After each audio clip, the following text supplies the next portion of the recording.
여러분 안녕하세요. 성수의 운영위원으로 이 자리에 사회하면서 자주 쓰긴 했는데 오늘 강사로 서게 되었습니다. 제가 사회를 하고 나면 우리 동료 목사님들이 사회를 참 잘했다 이 말을 저보고 사회주의자 이렇게 말하던데, 오늘 강의를 통해서 사회주의자가 아니라 제가 성경주의자로 다시 거듭나기를 원합니다. 오늘 제가 함께 나눌 강의 제목은요, 성경 비평하기 설교에 미친 해악, 이런 제목을 함께 나누게 되었습니다. 제가 설교학 전공으로서 성경 비평학을 다루는 것에 대해서 제가 잠시 생각을 좀 해봤어요. 설교가 뭐냐 그러면 성도들 앞에 나타나는 양상으로서는 프리칭이죠. 근데 이게 프리칭은 그 음식으로 말하면 식당에 가면 이렇게 플레이팅 해놓은 것이 음식이지만 그 종업원이 갖다 놓은 그게 음식이라기보다 사실은 저 주방에서 요리하는 게 그게 먹는 음식인데, 그 요리만 해놔갖고 우리가 못 먹으니까 갖다 주는데 갖다 주는 걸 먹는 거죠. 설교하고 요리를 비교하자면 청중 앞에서 프리칭 하는 것이 있고, 그걸 위해서 성경을 해석하고 또 설교를 구성해서 설교문을 작성하는 것이 있는데, 어느 게 중요하냐? 둘 다 중요하죠. 그럼 얼마만큼 비중으로 중요하냐? 저에게 설교학을 가르쳐준 우리 이승진 교수님은 성경 해석이 한 80% 정도 중요하고 20% 정도가 청중 앞에 프리칭 하는 것이 중요하다, 이렇게 비중으로 말씀하시거든요. 존경하는 그 정창균 우리 설교학 박사님께서는 성경 해석을 엉터리로 해놓고 말만 아주 소위 은혜스럽게 하는 것을 보고 감언이설이라고 말합니다. 거꾸로 성경 해석은 잘 해놓고 전달이 안 된다면 그건 역시 탁상공론이라 이렇게 말씀하는데, 탁상공론은 다른 사람에게 유익을 못 끼칠 수는 있지만 남에게 피해는 안 주거든요. 그러나 이 감언이설은 사람을 속이고 홀리기 때문에 큰 해악이 되죠. 성경 비평학은 성경 해석을 잘못하는 이전에 성경 자체가 하나님 말씀이냐 아니냐에 대한 그 권위를 논하는데, 이 부분에 대해서 구약학자나 신약학자도 물론 다루어야 되겠지만 설교학자가 이 부분을 반드시 다루어야 되겠다, 이런 생각을 하면서 이 강의를 제가 준비를 좀 했습니다. 제가 오늘 강의할 것은요, 6가지 순서로 강의를 할 것입니다. 성경 비평학 왜 경계해야 하느냐? 성경 비평학이란 무엇인가? 성경 비평학이 어떻게 생겨났고 뭐가 문제냐? 그리고 이것이 어떤 해악을 끼쳤느냐라는 것과, 그리고 설교에 성경 비평학이 적용되면 어떤 모양새가 되는가를 말한 다음에, 그리고는 결국 설교자는 성경 비평학 본인이 경계해야 됨과 동시에 설교 요소에 성경 비평학을 대적하는 부분도 포함되어야 된다, 이런 내용으로 순서대로 진행하겠습니다. 먼저 성경 비평학이 왜 지금 21세기에서 우리가 꼭 짚어야 되느냐 이야기할 텐데요, 교회의 역사를 돌아보면 각 시대마다 교회의 원수들이 있었어요. 가장 먼저 1세기에서는 보면요, 제일 먼저는 예수님의 신성이 문제였어요.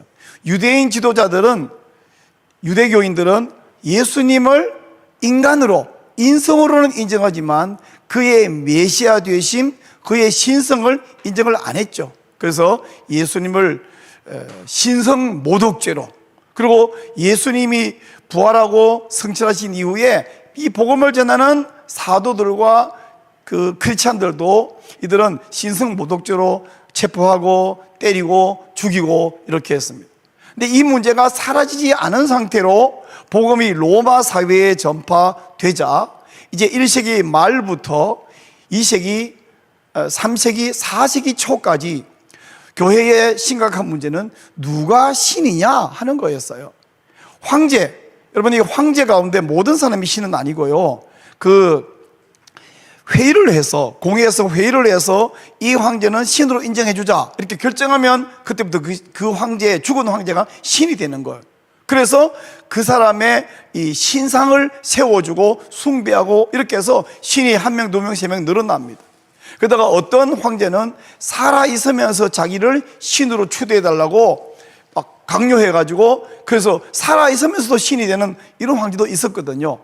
근데 그리스도인들은 황제도 신이고 또 저 태양도 신이고 예수도 신이고 이렇게 되는 것이 아니죠. 예수님만 신이다. 이렇게 해서 황제를 신으로 인정하지 않는 이 그리스도인들을 로마의 황제와 또 총독들이 체포하고 박해하고 죽이고, 근데 너무 어이없는 것은 그리스도인들을 체포하고 죽이는 때의 죄목이 뭐였냐면, 유대교인들은 신성모독죄, 인간 예수를 신이라 하나님이라 하나님 아들이라 하는 것에 대한 신성모독죄라 그런다면, 로마인들은 뜻밖에도 무신론자예요. 무신론자. 누가 신인데요? 너무 어이없지 않습니까? 이렇게 하다가 313년 콘스탄틴이 기독교를 공인해 줬고요. 또 380년 데오도시우스가 이제 기독교를 국교로 만들어 준 이후에 중세 시대가 시작됩니다. 중세 시대에는 이 권위가 문제가 되었습니다. 교황이 황제보다 높은 자리에 앉더니 급기야는 하나님의 자리에 올라앉았습니다. 그래서 한 1000년이 지난 이후에 16세기에 우리 종교 개혁자들은 목숨을 걸고 교황과 싸웠습니다. 존 칼빈의 주석을 보면요, 주석이 사실은 오늘날 주석학자들이 주석을 쓰듯이 그런 책상 위에 주석을 쓰기보다 그분은 성경을 강론한 내용이 곧 정리한 것이 주석이 되어 있는데, 그 강론 중간중간에 보면 이 기성전 결론이 다 교황 비판하는 것으로 가는 거죠. 그런가 하면 또 블링크가 작성한 제2 스위스 신앙고백서, 이 신앙고백서를 조지 위샤트가 또 영어로 번역해서 스코틀랜드로 가져가기도 했는데요, 여기에도 보면 기성전 교회 교황 비판이 계속해서 나옵니다. 자, 종교개혁 이후에 한 80년 정도 지나서, 100년이 채 지나지 않아서 성경 비평학이 등장합니다. 그리고 이 성경 비평학이 교회를 허무는 원수로 부상하더니 이제 17세기, 18세기, 19세기 그리고 20세기는 아주 악한 열매를 주렁주렁 맺어버리고 거의 성경 비평학이 성경 해석의 정설인 것처럼 자리를 차지해버리는 악한 열매를 많이 맺었습니다. 이렇게 진행되는 와중에 또 19세기 그리고 20세기에는 이 다윈에 의한 진화론과 마르크스에 의한 이 공산주의 막시즘이 등장했고, 막시즘은 오늘날 다양한 형태로 발전해서 교회를 공격하고 온 세상을 망치는 그런 하나님의 원수 노릇을 하고 있습니다. 오늘날 기독교의 주요 대적은요, 자유주의 신학과 또한 변형된 막시즘, 네오 막시즘 혹은 문화 막시즘이라 부르는 이 두 가지가 큰 원수 노릇을 하고 있는데, 그리션 매처는 기독교와 자유주의라는 책의 서문에서 오늘날 기독교의 주요 대적은 자유주의 신학이다 이렇게 말했습니다. 자, 이런 상황인데 성경 비평학이 하나님의 원수, 교회의 원수인데 이 성경 비평학을 대적하지 않는 사람, 않는 목사, 않는 신학자는 평화를 사랑하는 사람이 아니라 적과 동침하는 사람이거나 이미 적에게 넘어간 사람이라고 생각합니다. 성경 비평학을 하는 자유주의 신학자도 우리 같은 신학을 하는 동료인데 어떻게 그 사람들을 공격하냐, 적과 동침하자는 소리이죠. 21세기의 교회가 다시 살아나고 회복되는 방법이 있다면 성경 비평학을 대적해서 성경의 권위를 회복하는 밖에 없다고 생각합니다. 성경을 공격하는 것은 하나님을 공격하는 것이기 때문이죠. 그래서 성경을 살려내면 신자도 살고 교회도 살고 국가도 살아갈 수 있습니다. 잠시 그 구약 이스라엘 역사를 쭉 살펴보면요, 구약 이스라엘 역사를 그래프로 그리면 4개의 뾰족한 산이 이렇게 있는 것을 봅니다. 첫 번째 뾰족한 높은 산은 다윗과 솔로몬 시대이고요, 두 번째는 여호사밧 시대이고요, 세 번째는 히스기야 왕의 시대이고, 네 번째는 요시야 왕의 시대이고, 그 이후에는 나라가 완전히 곤두박질을 쳐서 끝장나 버리고 말았습니다. 근데 그 네 번의 위로 상승하는 그래프, 뾰족한 산이 산에 해당되는 그 시대의 특징이 뭐냐면, 첫째는 왕이 선했는데, 그 선하다는 말은 인간성이 착했다는 말보다 하나님 앞에 선했다. 즉 성경 말씀을 귀히 여기고 성경 말씀을 높이고 성경 말씀을 제사장들을 시켜서 가르치고, 이럴 때에 나라가 흥왕했고, 성경을 무시할 때는 나라가 망했어요. 비록 우리가 신적 국가는 아니지만 하나님 말씀에 대하여 이렇게 비평하고 대적하고 허물면 우리의 신앙은 물론이고 우리 일상적인 삶조차 그렇게 허물어질 수밖에 없다, 피폐할 수밖에 없다라고 생각할 수 있습니다. 그러므로 우리가 성경을 살리면 우리가 신자의 삶이 살고 교회와 나라가 함께 살아날 수 있는 줄로 믿습니다.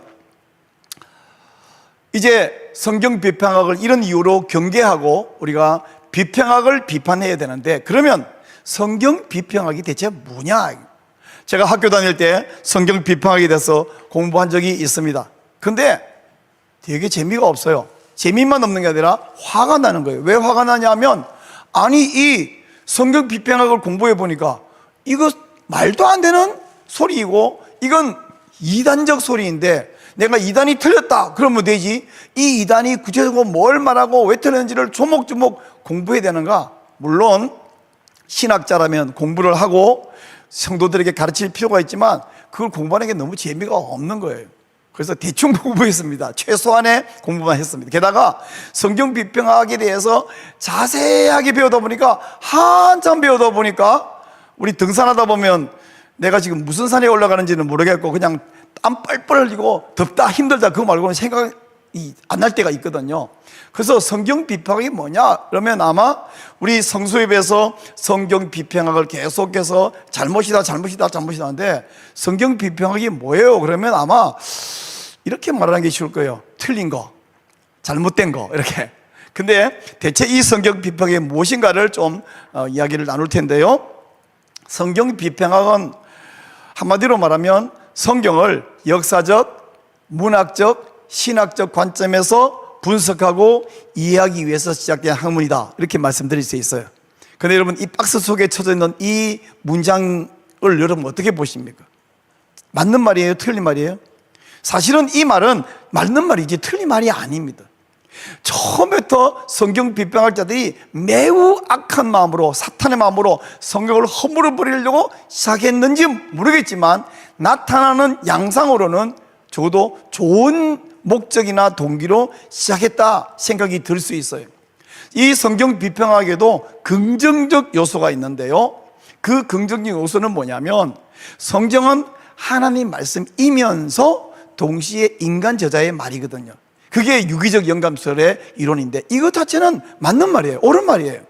그래서 성경 비평학은 성경 본문을 더 깊이 잘 이해하기 위해서 이 성경을 기록한, 모세라면 모세, 이사야면 이사야, 마태면 마태, 바울이면 바울, 그 성경을 기록한 인간 저자가 누구며 몇 년도에 어떤 사회에 살았냐, 또 이 성경에 기록된 역사적인 사회적인 배경은 어떠했는가, 또 이 성경은 하나님 말씀이면서 또한 문학적인 장르, 형식을 취하고 있거든요. 이야기 형식도 있고, 시 형식도 있고, 서신 형식도 있고, 설교 형식도 있고, 어떤 형식을 취하고 있기 때문에 이것이 문학적, 이걸 하나의 문학 작품이라는 말과 문학적 특성을 가지고 있다는 것은 전혀 다른 이야기인데, 이 문학적 특성에 따라서 이해할 때에 더 풍성한 이해가 가능합니다. 그런 면에서는 긍정적 요소예요. 그러나 이렇게 시작했는데 이것이 매우 위험으로 빠져버린 부정적 요소가 있는데, 뭐냐면 성경, 제가 지금 글자를 바꿔놨습니다. 성경이 아니라, 이렇게 연구하는 사람들은 결국은요 성서라는 단어를 쓰기를 아주 즐겨해요. 심지어 이런 성경을 성서라고 말하는 분들은 예수님 혹은 예수 그리스도를 뒤에 직함과 님자를 안 붙이고요, 저는 이렇게 말하기를 매우 모독이라 생각했는데, 예수가 이렇게 설교단에서 말하는 것을 보면서 제가 벌떡 일어났고, 목사야, 예수 네 친구냐? 라고 제 마음으로 말한 적이 있습니다. 대놓고는 말 못하고 속이 부글부글 끓었죠. 예수님 보고 예수가 이런 말하면서 뭐 목사야 이렇게 말하고 싶지 않겠습니까? 이런 사람들은 성경을 성서, 하나의 책으로 보는 거죠.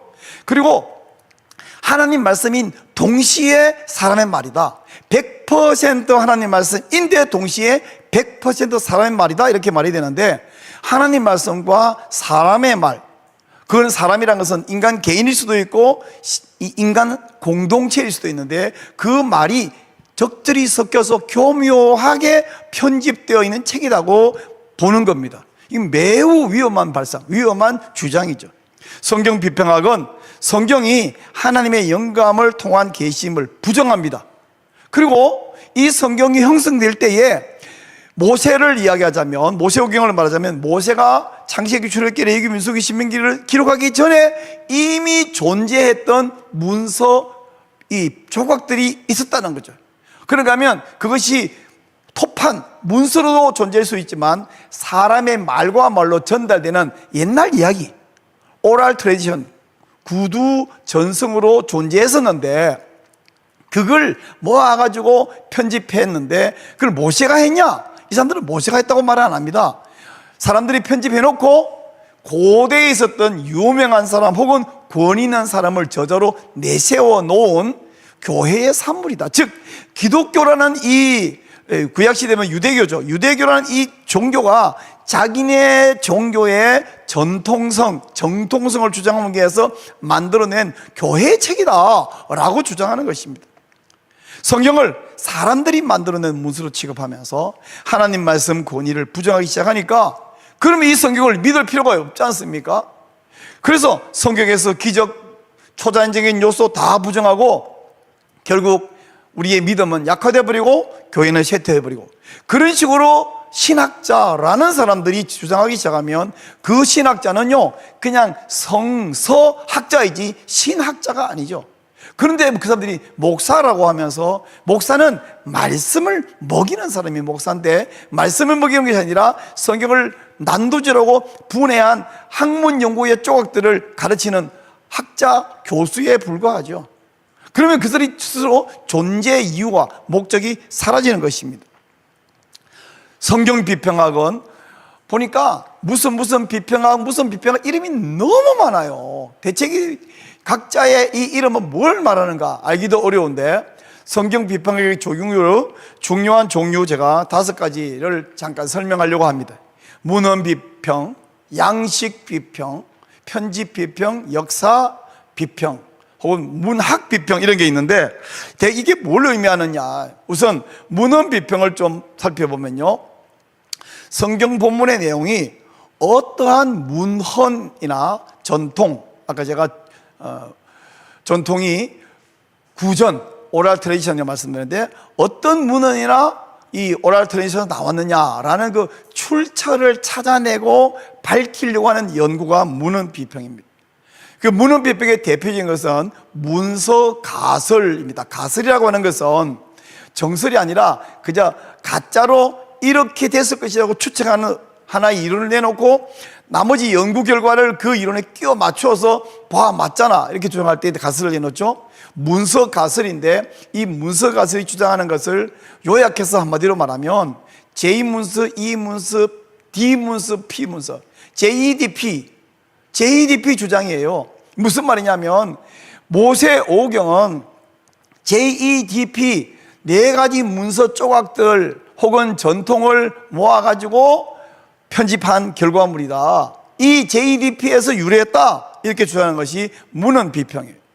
두 번째, 양식 비평은요, 여기 말하는 양식은 먹고 사는 양식이면 좋겠는데, 먹고 사는 양식이 아니라 양식을 말합니다. 성경 본문이 기록되기 전에, 특별히 이 신약 성경을 양식 비평을 하는데, 어떤 구전이나 혹은 어떤 문학적 양식이 존재했었는지 그것을 성경을 통해서 밝혀내는 연구입니다. 예를 들면 복음서 안에 보면 기적도 있고 비유도 있는데, 이런 것들은 원래 다른 문서 폼으로 존재했었다. 그리고 그것을 여기다 집어넣어서 성경 부분을 이렇게 박스를 쳐서 요 부분은 따로 존재했었다라고 주장하는 그런 연구 방법입니다. 편집 비평이 있는데요, 성경은 여러 자료를 모아서 한 권의 책으로 만들어졌다라는 것을 전제로, 그러면 편집자가 어떤 목적과 어떤 신학을 가졌는지를 분석하는 거예요. 좀 전에 보았던 그 양식 비평에서는요, 원래 어떤 양식 혹은 어떤 구전이 존재했었느냐를 연구한다면, 편집 비평에서는 그 양식들을 가져와서 편집할 때 그 신학적인 목적이 뭐였나, 이것을 연구하는 것이 편집 비평입니다. 예를 들어서 복음서, 사복음서 가운데는 이들은 말합니다. 마가복음이 제일 먼저 기록이 되었고, 그 마가복음을 가지고 마태는 거기다가 넣고 빼고 해가지고 추가해가지고 마태복음을, 누가는 이걸 넣고 빼고 해가지고 또 누가복음을 기록해서 거기에 넣고 빼는 이유는 자기만의 신학적 색채를 편집했다는 거예요. 근데 이것도 사실은 마태가 했는지 마태라는 이름으로 다른 사람이 했는지 이것도 학자마다 주장이 다릅니다. 그리고 이게 넣고 빼고 할 때에 마가복음 외에 참고했던 그 소스가 뭐냐면 Q 문서라고 말하는데요. Q 문서는 그건 뭐냐? 근데 실제로 재미있는 것은 Q 문서를 주장하는 사람들이 이게 Q 문서예요 라고 내놓은 게 있냐 그러면 없어요. 근데 Q 문서는 뭐냐 그러면 실제로는 발견된 적도 없는 가상적, 그냥 그때 뭔가 그 문서가 있었다고 주장하는 거죠. 그래서 Q 문서의 Q는 독일어 퀼레, 이 퀼레가 출처라는 뜻이에요. 그러니까 출처 다큐멘터 말이 안 되죠. 출처 문서, 그걸 가져와서 편집했다. 그게 뭔데요? 어디니 우리는 모르겠고 없지만 그때 마태나 누가에게는 있었었다. 근거가 뭐예요? 그래야만 이런 게 나올 것 같아. 어느 개그맨이 말했잖아요. 그건 네 생각이고. 자기들 생각을 이렇게 아주 그럴듯하게 학자적으로 정리해서 편집 비평을 합니다. 역사 비평은 또 뭐냐 하면 성경이 쓰여진 역사적인 배경과 실제 역사 사건들을 파악해 보려고 하는 연구입니다. 예를 들면 출애굽 이야기가 성경에 있으면 출애굽 사건이 실제로 있었는가? 또 예수님의 생애나 예수님의 이 말씀이 역사적으로 어떤 의미가 있었느냐, 이것을 연구하는 건데, 이 역사 비평은 아까 앞에서 말했던 세 가지 비평 이후에 연결되는 것이라기보다는 이 역사 비평이 사실은 이 모든 비평학의 원조 같은 것이고요, 모든 것에 다 포함되는, 그래서 역사 비평이 최초의 성경 비평학이다 이렇게 말할 수 있습니다. 자, 문학 비평은 뭐냐면, 문학 비평은 이제까지 성경을 막 조각을 내고 이만큼은 어떤 문서에서, 이것은 어떤 양식에서 이렇게 하다 보니까 성경이 쪽쪽은 나버리니까 이게 안 되겠다. 그래서 야, 그 과정이 뭐든지 간에 결과적으로 여기 성경이 존재하지 않냐, 그럼 이 성경은 하나의 완성품으로 보자. 근데 이 완성품을 하나님의 계시받은 영감된 말씀으로 보기보다는 완성된 하나의 문학 작품으로 이해해서 이 본문 작품 안에 담겨있는 문학적인 요소, 그리고 그 장르의 특징, 그리고 이 문학 구조, 그리고 이것을 통해서 말하려고 하는 이미지나 상징, 그리고 이걸 전개하는 전개 방식, 이런 것들을 잘 살펴보면 그 위에 메시지가 있어. 사실 이것도 긍정적 요소가 있긴 있어요. 왜냐하면 예를 들면 시편은 분명히 하나님 말씀이고요, 많은 경우에 예수님과 사도들이 시편을 인용해서 예수님 메시아 되심에 적용한 경우가 많이 있습니다. 시편 자체에서는 그 말이 없는데 인용해서 적용할 때 보면 우리가 볼 때는 때로 논리적인 스킵이 보여요. 그러나 내 생각에 스킵이 보이더라도 예수님이 그렇게 말했다면 그 시편은 그런 뜻인 거거든요. 근데 이래서 시편을 해석할 때 특별히 신학적 요소를 분명히 인식하고 이 시편을 봐야 된다. 그건 시편 해석의 중요한 해석 방법인 것은 맞습니다. 근데 그 신학적 요소로 가기 이전에 우선 시 자체를 볼 때는 이것은 산문과 다르고 서신과 다르고 내러티브와 다른 하나의 시라고 하는 장르를 취하고 있잖아요. 그렇다면 신학으로 가기 전에 시편이라는 시라는 장르로 보면 훨씬 그 맛이 풍성해지는 건 맞아요. 근데 문학적인 장르의 특징을 보자는 것과 이건 하나의 문학 작품이라는 말과는 전혀 다른 말입니다. 그래서 문학 비평 때문에 우리에게 얻어진 약간의 유익이 있는 것은 사실이나 이것을 문학 작품이라고 말해버린 것은 매우 위험하다 말씀드릴 수 있습니다. 자, 그러면 이 성경 비평학이 왜 생겨났냐, 어떻게 생겨났냐, 그리고 이 각각의 문제점, 이 하나하나 이야기를 하면 요 한 가지 비평학 이야기하는 바에도 몇 시간을 해야 되고 이거 다 하면 한 학기가 되고 이러면 다 배우고는 뭐 배운지도 기억이 안 나요. 정리가 안 돼. 그러나 지금은 아주 간단하게 최소한으로 축소해서 말씀드리려고 하는데요. 첫 번째, 문서 가설이 생겨난 이 과정, 그리고 이 문서 가설의 문제점을 제가 좀 이야기하려고 하는데요. 문서 가설은 왜 생겨났냐 하면 성경을 가만히 읽다 보니까 여러분은 어떤지 모르겠는데 저는 아주 어릴 때부터 성경을 빨간색, 파란색 색연필 들고 밑줄을 끄가면서 읽고, 또 옛날에 보면 성경에 관주 있어요. 관주. 이 관주를 찾아가고 다른 본문하고 대조해 가면서 이 말의 의미를 좀 더 풍성하게 이해해 보려고, 제가 신학 공부하기 전부터 끼가 있었나 봐요. 그런 짓을 많이 했는데 성경을 가만히 읽다 보면 이런 궁금함이 막 생겨나요. 여러 가지. 왜 이렇게 말할까? 근데 그 중에 한 가지는 하나님의 이름이 창세기에서 1장에서 하나님마다 갑자기 2장에 가니까 여호와 하나님 이런단 말이죠. 그러다가 4장에 넘어가더니 갑자기 여호와께서 이래요. 이름을 왜 이렇게 다르게 썼을까? 그런 이유를 고민해 봐야 되는데 이 문서 가설을 주는 학자들은 엉뚱한 길로 가버렸어요. 그 고민이 어디로 갔냐? 이 1장은 하나님이란 이름을 쓰고 2장, 3장에서는 여호와 하나님이라고 쓰고 4장에서 여호와라고 쓰는 거 보니까 이 창세기가 기록되기 전에 원래 하나님이라는 이름을 사용하는 어떤 신에 관한 문서가 있어요. 하나님이 엘로힘이잖아요. 신이 있었어. 근데 또 4장에 보니까 여호와라고 하는 신의 이름을 사용한 어떤 내용이 담긴 문서 혹은 오랄 트레디션이 있었어. 근데 이런 것들을 모아가지고 정리하고 순서대로 배열하고 편집해서 보니까 이렇게 하나님 이름이 달라진 거야. 이렇게 정리를 한 거죠. 근데 여러분, 제가 존경하는 우리 정암 박윤선 박사님이 있는데 어떤 같은 사람이 이분을 언급하고 책에 쓰거나 발표할 때에 어떤 사람은요 꼬박꼬박 정암 박윤선 박사께서는 이렇게 말하는 분도 있는가 하면 어떤 친한 사람은요 그냥 박 교수 이렇게 말했어요. 자기가 비싼. 그런가 하면 학자적인 아카데믹한 글을 쓰는 사람들은 정암을 이렇게 말해요. 뭐 이건 이 똑같은 사람을 박은 이렇게 말하거나 박윤선은 이렇게 말하거나 아주 다양하게 말할 수 있어요. 저희 같은 경우에는 그분을 교수님 이렇게 불렀어요. 교수님. 그러면 앞에 다 빼고 그냥 교수는 세상에 얼마나 많습니까? 그러나 이분을 교수님 그럴 때는 다른 교수 말고 이분이 정말 중요한 교수이기 때문에. 그러면 같은 사람이 박이라고 했다가 정함이라고 했다가 교수님이 했다 그러면 제가 다른 사람이 됩니까?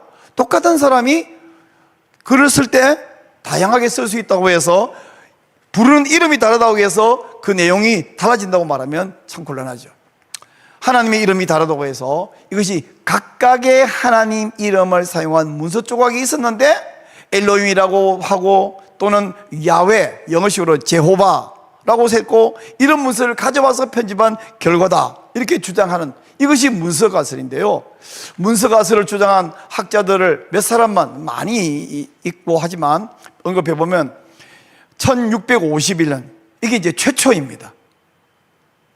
그래서 토마스 홉스는 사실 영국의 정치 철학자인데 이 사람이 리바이어던이라는 책에서 모세오경의 단일 저자를 부인합니다.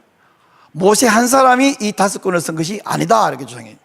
그러니까 하면 프랑스의 사제 리샤르 시몽이 1678년에 구약 비평사라는 책에서 모세가 오경의 저자라는 주장은 조작이다 아주 뒤집어 버리죠. 마치 그 뱀이 결코 죽지 아니하리라 이렇게 말한 것처럼 다니엘 저자를 부인한 정도가 아니라 아예 조작이라고 주장합니다. 그런가 하면 1711년 독일 신학자 헤닝 베른하르트 비터는 이스라엘 백성의 맹세라는 이 책에서 모세오경에는 하나님의 이름에 따라서 다른 문헌이 결합되어 있다라고 아주 대놓고 주장하는 이것이 최초의 주장이 1711년입니다. 이러다가 이제 이 문서가설이 완성이 되는 때가 있어요. 1976년, 이제 20세기 거의 말이죠. 독일 신학자 율리우스 벨하우젠, 이 벨하우젠을 기억해 두시죠. 이 사람이 이제 최초에는 아니지만 그 마지막 완성자입니다. 이 사람이 육경의 구성이라는 책을 썼는데, 이 육경이라는 것은 모세오경 플러스 여호수아까지 포함해서 육경이 있다고 주장을 하고, 여기서 문서 가설을 이제 정리해서 주장하는데요. 역시 우리 앞에서 말한 대로 이 모세오경 그리고 여호수아까지 5권, 6권, 육경에는 제2문서, E 문서, D문서, P문서가 있는데 그 조각들을 모아가지고 이 육경을 기록했다. 근데 이 제2문서는 언제 생겨났냐 그러면 BC 950년에서 850년 사이에 생겨났다는 거예요. 보세요. 모세오경은 1500년, BC 1450년, 1500년 그 경에 기록됐다고 우리가 다 알고 믿고 있는데, 이 사람에 의하면 제2문서, 하나님의 이름을 제호바, 야훼라고 부르는 그 조각들은 1450년은 그냥 950년, 850년 사이에 만들어졌다는 거예요. 그리고 하나님 이름을 엘로힘이라고 쓰는 이 문서는 850년, 750년 사이에 만들어졌고, 그리고 D 문서는 뭐냐면 듀트로노미, 신명기 문서거든요. 듀트로노미 문서는 622년에 만들어졌고, 그리고 제사장 문서, 피문서, 프리스트 제사장 문서는 포로 후기에 생겨났다고 이야기하는 거예요. 자기 나름대로 당신이 그게 950년 전에 가보지도 않았고 어떻게 아냐? 라고 말하면 뭔가 막 복잡한 이야기를 하겠죠. 한마디로 말해서 알아듣기 어려운 말, 어렵게 말을 많이 하면 우리 그만큼 연구 안 한 사람은 반박을 못 하잖아요. 남이 반박을 못할 만큼 공부도 많이 하고 여러 복잡한 이야기 하고 나서 그래서 제2문서는 950년에서 850년 생겨났다 그러면 우리 공부 그만큼 아는 사람은 그게 어떻게 틀렸다고 말도 못하고 아닌 것 같은데 반박도 못하고 저 똑똑하고 훌륭한 사람이 그렇다니까 그렇다고 하자 이렇게 지나갈 수밖에 없지 않겠습니까? 이렇게 문서 가설로 구약성경, 특별히 모세오경 그리고 요수아까지 이건 하나님의 말씀, 그것도 모세가 받아서 기록한 말씀이 아니라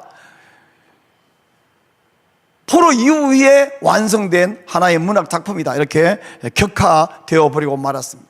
자, 양식사 비평은 어떻게 생겨났느냐? 양식사 비평을 주장한 이 최초의 사람들은 여러 가지 있지만 이걸 거의 완성한 사람, 루돌프 불트만이라는 사람입니다. 이 불트만은 독일 루터교의 신학자인데요. 이 사람이 자기 친구인 그 하이데거의 실존 철학을 신학에 도입했습니다. 그래서 성경을 뭐라냐면 성경은 실존적 인간의 결단과 만남이다. 이 대체 뭔 소리예요 이게? 실존적 인간의 결단과 만남. 모르는 단어는 하나도 없는데 뭔 소리인지를 모르겠어요. 자, 좀 더 설명할 텐데요. 성경은 단순히 역사적 사실을 기록한 기록물이 아니라 이게 역사적 사실이냐 아니냐보다 중요한 것은 그 메시지가 인간 실존에게 주는 의미가 중요하다 그랬어요. 자, 그냥 인간에게 그러면 알겠는데 인간 실존에게 이것도 뭔 소리예요?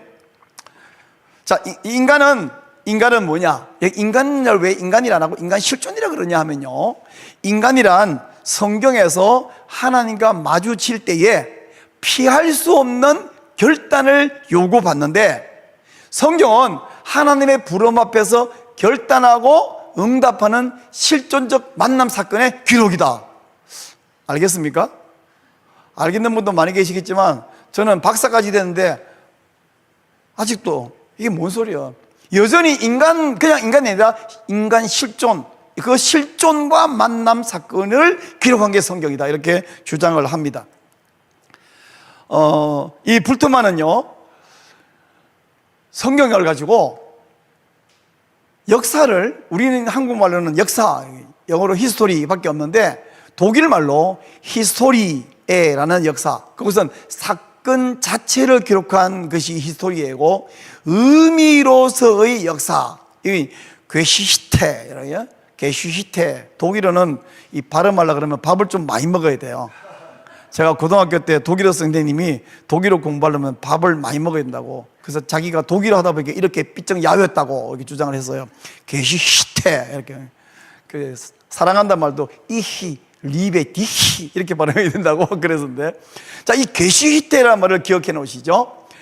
히스토리에와 게슈히테를 구분해 가지고 성경 말씀은 인간 실존 안으로 들어와서 급진적으로 변화시키는 말씀 사건이 되어야 된다, 이렇게 말했어요.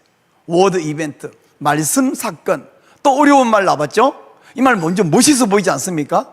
신학자들이 이 말을 쓰기를 아주 자랑스러워합니다. 자기 말씀 사건 이 말 하나 안다고.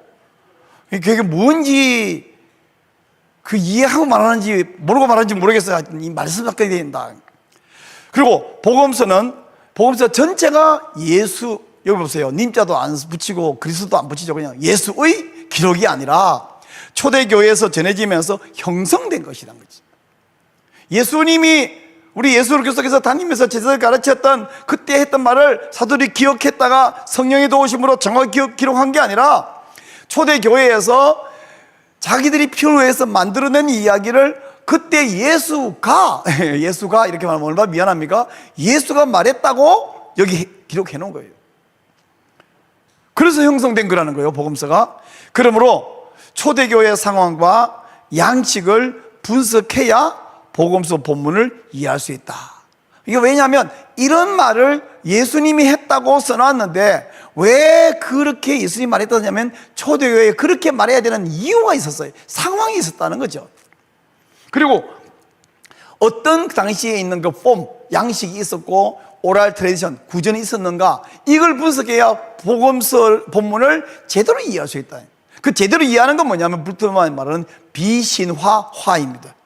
비신화화, 발음도 좀 쉽지 않죠. 이게 뭐냐면 성경 안에 신화, 거짓말이 잔뜩 들어가 있다. 우리 여러분 단군 신화, 그 팩트가 아니죠. 만들어낸 신화잖아요. 이 신화를 벗겨내야 돼. 다 뜯어내야 돼. 그래서 신화적 요소를 뜯어 제거하는 것을 비신화화. 그래서 불트만이 주장하는 비신화는 뭐냐면 복음서 안에 예수님의 동정녀 탄생, 또 부활, 또 일으키신 기적, 귀신을 쫓아낸 축기 등등의 이 신화적, 이게 다 신화라는 거예요. 인간의 머리로 이해 안 되는 신비한 모든 것은 신화라는 거예요. 그래서 이 신화적 요소를 축출해낼 때에, 비신화할 때에 복음서를 제대로 이해할 수 있다, 이렇게 말합니다. 그래서 양식사 비평이라는 말은, 양식은 아까 말했죠, 폼이죠. 근데 사는 뭐냐면 역사인데 게슈히테를 말합니다. 그래서 원래 어떤 폼을 가져왔고 어떤 상황에서 이것을 복음서 안에 예수가 말했다라고 집어넣느냐, 이것을 비평하고 찾아내는 게 양식사 비평인데, 양식사 비평이라는 것은 복음서 안에 포함되어 있는, 들어와서 편집되어 있는 이 폼, 거기는 이 신비적 요소입니다. 기적이나 또 기도, 예언 등등 뿐만 아니라 격언과 비유까지 포함시켜 갖고요. 이것들이 이 복음서 안에 들어올 때 왜 들어왔냐 그럴 때에 또 이 불트만이 말하는 재미있는 독일어 하나 있습니다. 아주 학자들 사이에 유명한 표현인데요. 지찜 레벤이란 말입니다. 이 지츠라는 말이 그 영어로 말하면 situation, 상황, 또 어떤 그 위치, 자리, 이런 말인데요. 그래서 지찜 레벤, situation in life라고 말할 수 있어요. 삶의 자리, 삶의 정황, 이런 뜻인데, 이 양식이 어떻게 이 복음서 안에 들어왔냐 그럴 때에 그 초대교회 공동체의 그 살아가는 그 사람들에게 필요한 지츠, 임 레벤, 삶의 정황에 따라서 이게 들어왔다는 거죠. 그러면 어떤 지점 레벤에서 이것이 복음서에 들었냐를 분석하고 비평하는 연구 방법, 이게 양식사 비평이에요.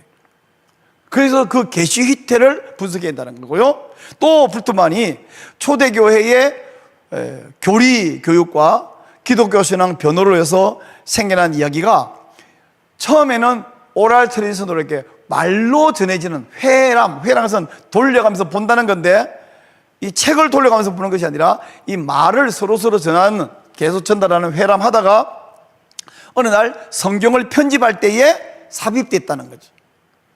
처음부터 마태가 기록해서 초대교회 교회마다 돌려가면서 계속 읽었다가 아니라 말로 전해지는 것이 성경을 편집할 때 삽입되어 들어왔다. 즉 이 복음서는 누가 썼냐? 마태나 마가나 누가나 요한이 쓴 게 아니라 초대교회가 썼다는 거예요. 이렇게 되면요, 우리는 교회는 어디서 나오냐면 성경에서 나왔다. 근데 얘네는 교회에서 성경이 나왔다는 거죠. 교회 자기들의 그 종교 공동체를 갖고 있다가 그 공동체의 정통성을 주장하기 위해서 만들어낸 책이 성경이라는 것입니다. 그래서 이들은 이 본문이 어떤 공동체의 어떤 신학적 필요, 즉 지침 레벤에서 생겨났고 어떤 신학적 의미로 기록되느냐, 요걸 연구한다는 것입니다. 자, 이게 무슨 말인가를 예를 한번 들어볼게요. 오병이어 이야기가 나오는데요, 이 오병이어 이야기는 어떨 때 이 사건이 만들어졌냐 하면, 초대교회 상황에서 공동체에서 사랑과 나눔이 필요해. 그래서 사랑과 나눔을 말하기 위해서 어떤 극적인 이야기를 하나 탁 집어넣어야 사람들이 감동할 거 아닙니까? 그 교훈이 뭐냐면, 사람들이 다 음식을, 이게 그때는 음식이 막 남아 돌아가는 시대가 아니기 때문에 다 감춰놔서 누구든지 다 갖고 있어서, 근데 한 소년이 철이 없어가지고 그걸 덕내난 거예요, 바보같이. 그때 또 안드레는 더 바보같이 이걸 덜렁덜렁 들고 와서 예수님 이거 가져왔는데, 이랬더니 한 소년이 자기의 도시락을 내놨습니다, 여러분. 이러니까 어른들이 막 부끄러워하고 감동해갖고 숨겨놓은 음식을 다 끝내는 거예요. 그러다 보니까 다 먹고 결국 남았다, 배불리 먹고 남았다. 얼마나 감동적입니까? 그러니까 이 사건에서 진짜 기적은 예수님의 손에서 오병이어가 막 부풀어져 가지고 실컷 먹고 12광주리를 거둔 게 기적이 아니라, 사람들 마음속에 그 이적인 욕심, 내 거 안 내놓겠다는 그 마음을 녹여가지고 나눔의 마음을 불러일으켰다. 이게 기적입니다. 그러니까 여러분, 진짜 예수가 기적을 일으켰느냐 안 일으켰느냐 중요한 것이 아니라, 오늘 이 말씀 듣고 여러분이 여러분의 주문들을 터느냐 안 터느냐, 이것이 정말 이 성경의 본래적인 의미고 이것이 중요합니다. 아멘입니까? 왜 아멘 안 하시지?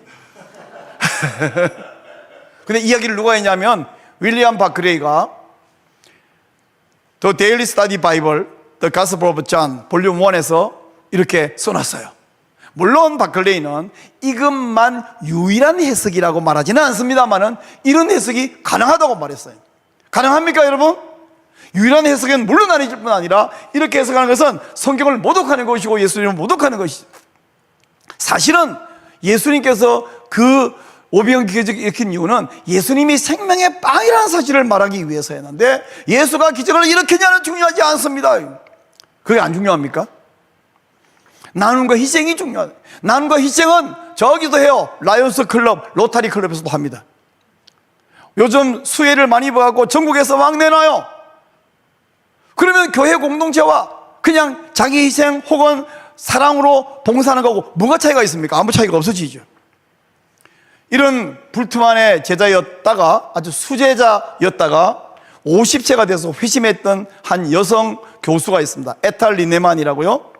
이 교수님이 성경 비평학은 과학인가 조작인가, 여기서 이 성경 비평학은 출처가 신학이 아니라 철학과 문학이라고 대놓고 주장을 폭로했습니다. 그러면서 이 책에서 이 어떤 철학자냐 하면 계몽주의 철학자들이다 하고 이름을 쭉 다 이랍니다. 프랜스 베이컨, 토마스 옵스, 르네 데카르트, 바룩 스피노자, 데이비드 휴엄, 임마누엘 칸트. 이 사람들 다 대단한 유명한 분들, 훌륭한 분들, 엄청난 분들 아닙니까? 맞아요. 우리 사회에서 이 사람들 말하고 칸트가 이렇게 말했어요, 스피노자 이렇게 말했어요, 이러면 그렇구나 할 만큼, 데카르트가 이렇게 말했어요 그러면 그분 철학자가 말했어요, 좋은 말이네. 저같이 무명한 사람은 그게 명언도 못 내밀 대단한 분인데, 이런 철학자들의 철학사상에서 결국 이 불트만의 양식사 비평이 나왔다고 에탈 린네만이 폭로해버렸습니다. 그래서 에탈 린네만은 한마디로 이렇게 말했어요. 불트만은 말했다. 신학이란 인간학이다. 불트만이 말했다고 수제자인 에탈 린네만이 말했습니다. 그런가 하면 편집 비평. 근데 이렇게 강의하면 오늘 언제까지 할지 모르겠는데요, 너무 열을 받고 있는데 제가 옷을 좀 벗고 강의해도 괜찮겠죠?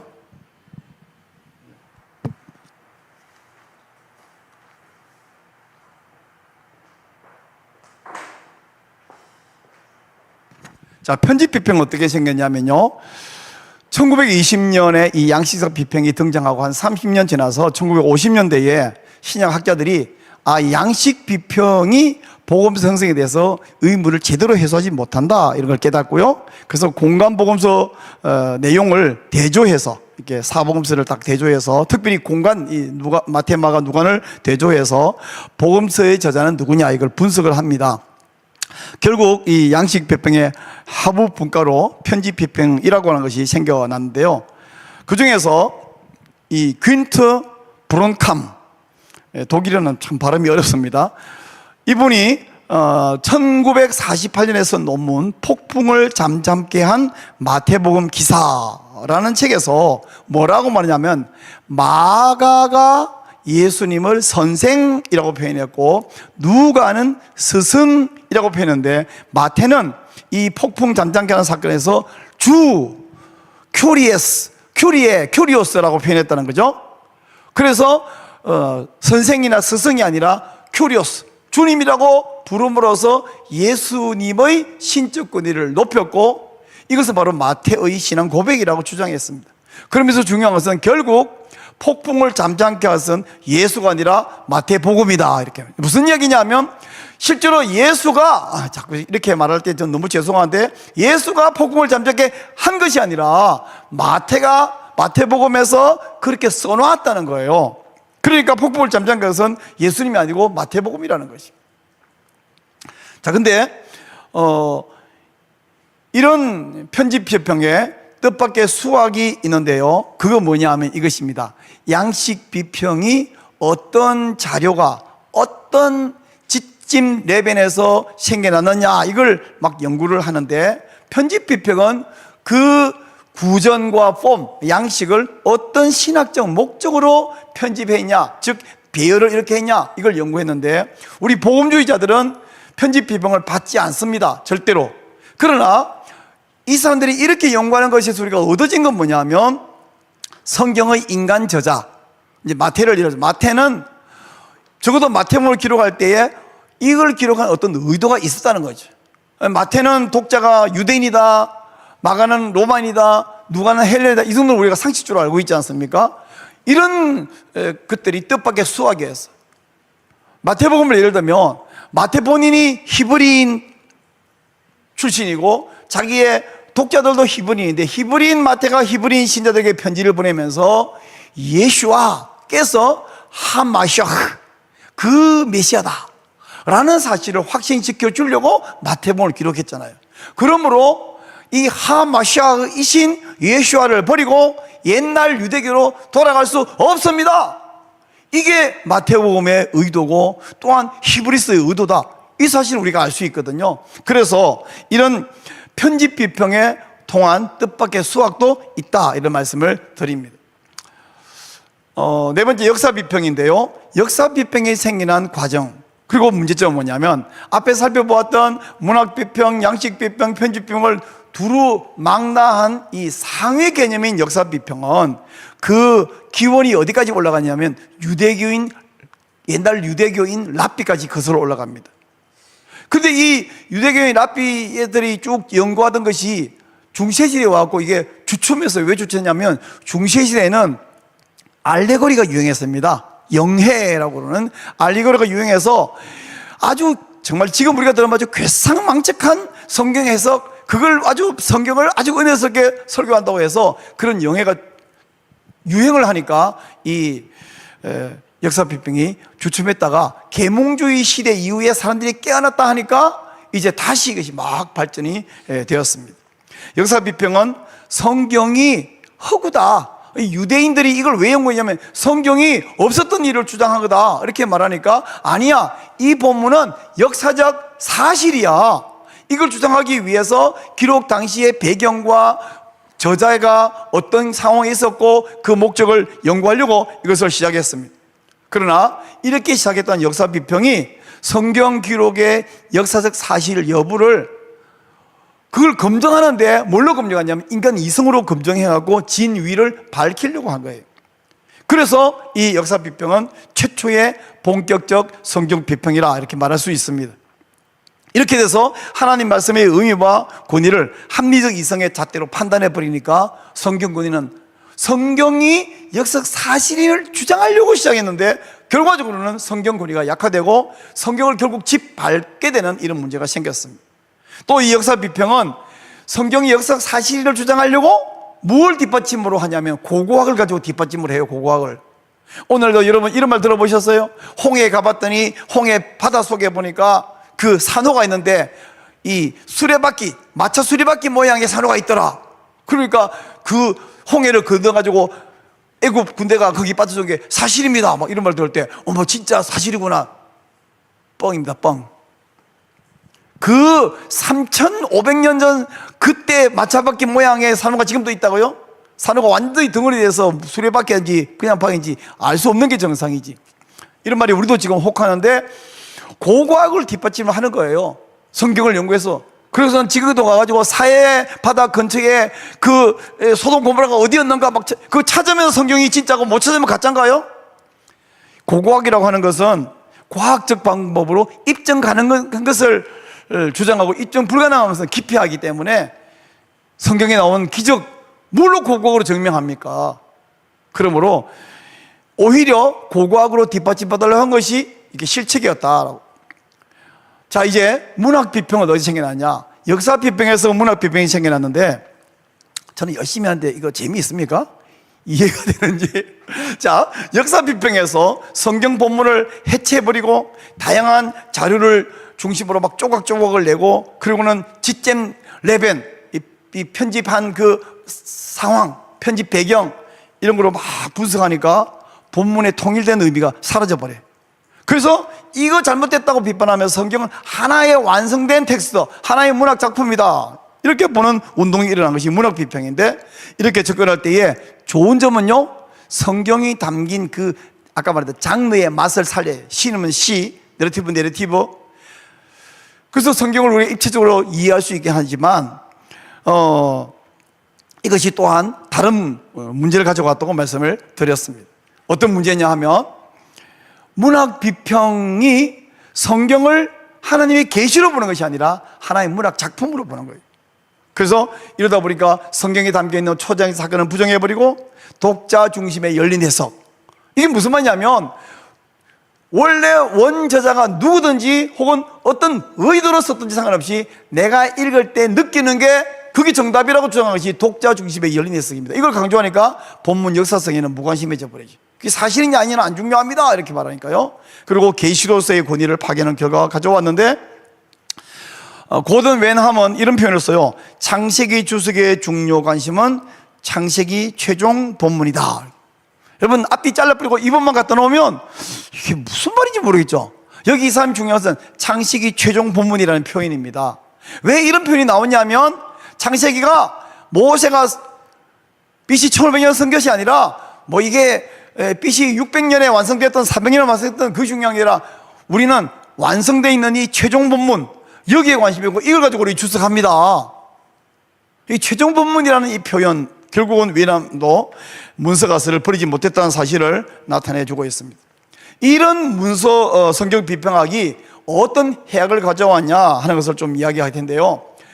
첫 번째는 성경 비평학은 성경의 권위를 파괴해버렸습니다. 성경 비평학의 과정을 지나오면서 성경의 신적 권위는 사라져버렸죠. 그리고 하나의 인간 문서로 분석하고 저자 혹은 그 기록된 연대를 추정하는 과정에서 지금까지 성경은 하나님의 말씀이라고 믿어왔는 그 권위가 부정되어 버렸어요.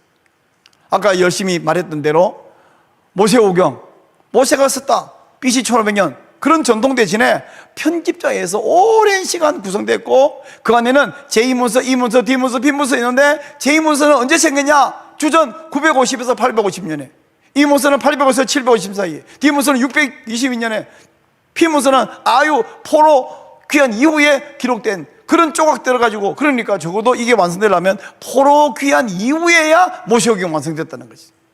그러니까 하면 복음서는 예수님 말씀이라고 사도들이 썼다, 사도들이 예수님 말씀 썼다는 이 전통이 아니라 예수가 말했다라고 빙자하여 교회가, 그것도 마태가 썼다 이것보다도 어떤 사람은 교회가 만들어냈다, 초대교회의 역사적인 필요, 지점 예배에 따라서 만드는 그런 문학 작품에 불과하다고 이게 주장을 하는 것입니다.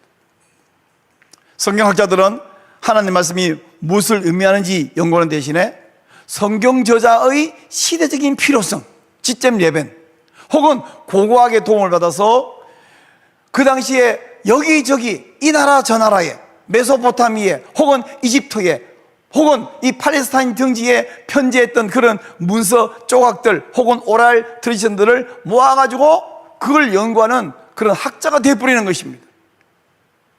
이 문서 비평이, 성경 비평학이 오늘날 그러면 얼마나 신학을 잠식하고 있냐.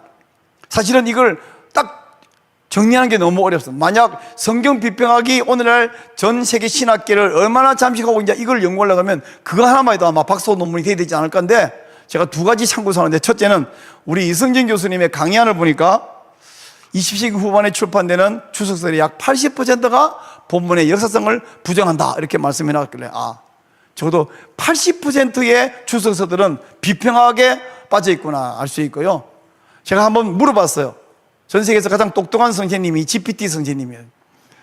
모든 데이터를 다 갖고 있어서 물어봤어요. 야, 세계적으로 신학이 얼마나 성경 비평학에 잠식되어 있냐 그랬더니 전 세계에서 60% 70% 정도입니다.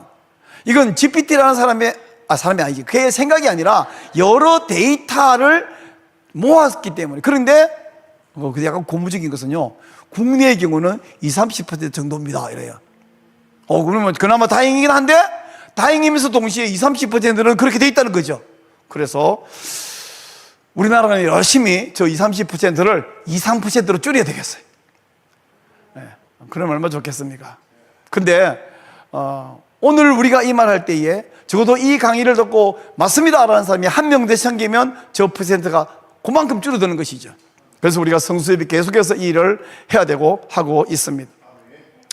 성경 비평학은 신학적으로도 성경의 군대를 떨어뜨리는 것과 동시에 설교의 능력을 약화시킵니다.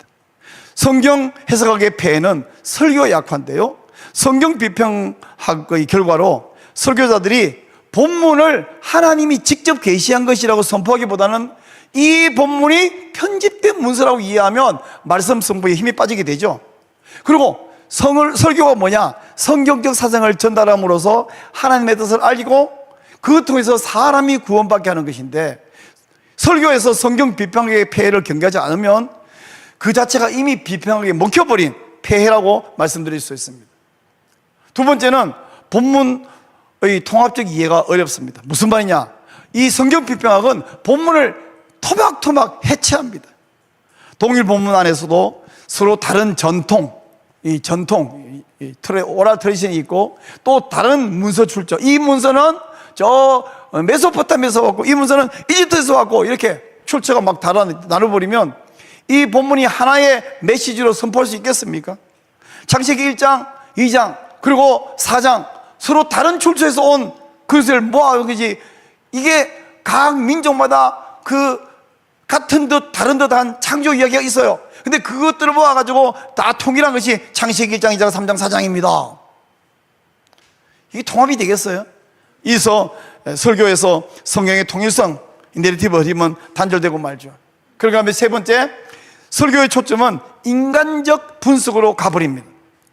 설교와 본문을 통해서 지금 하나님이 이렇게 말씀한다 라는 신앙 고백보다는 이 본문이 역사적으로 어떻게 형성됐는가, 어떤 집진 내변에게 집중하면 청중은 삶의 변화나 도전을 받기보다 정보를 얻게 되죠. 정보를. 그러면 설교가 살아있는 복음의 선포가 아니라 신학 강의가 되어버리고 감동과 결단이 아니라 지식 전달을 받는 것이 되어버립니다. 그러면 결국 성도는 혼란하고 회의에 빠집니다. 신자들에게 성경 본문이 인간적인 편집과 재구성의 산물이다 라고 설교하면요, 기존의 단순한 그리고 온전한 믿음이 흔들리게 됩니다.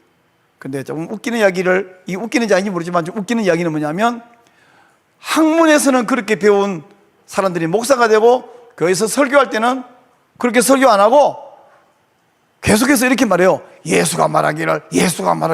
자기들은 예수님이 말한 것이 아니라고 배워놓고 속으로는 어떻게 믿는지 모르지만 말할 때는 계속 예수가 말하기를. 그러면 교인들은요, 예수님께서 저 말씀하시거나 이렇게 믿게 되죠.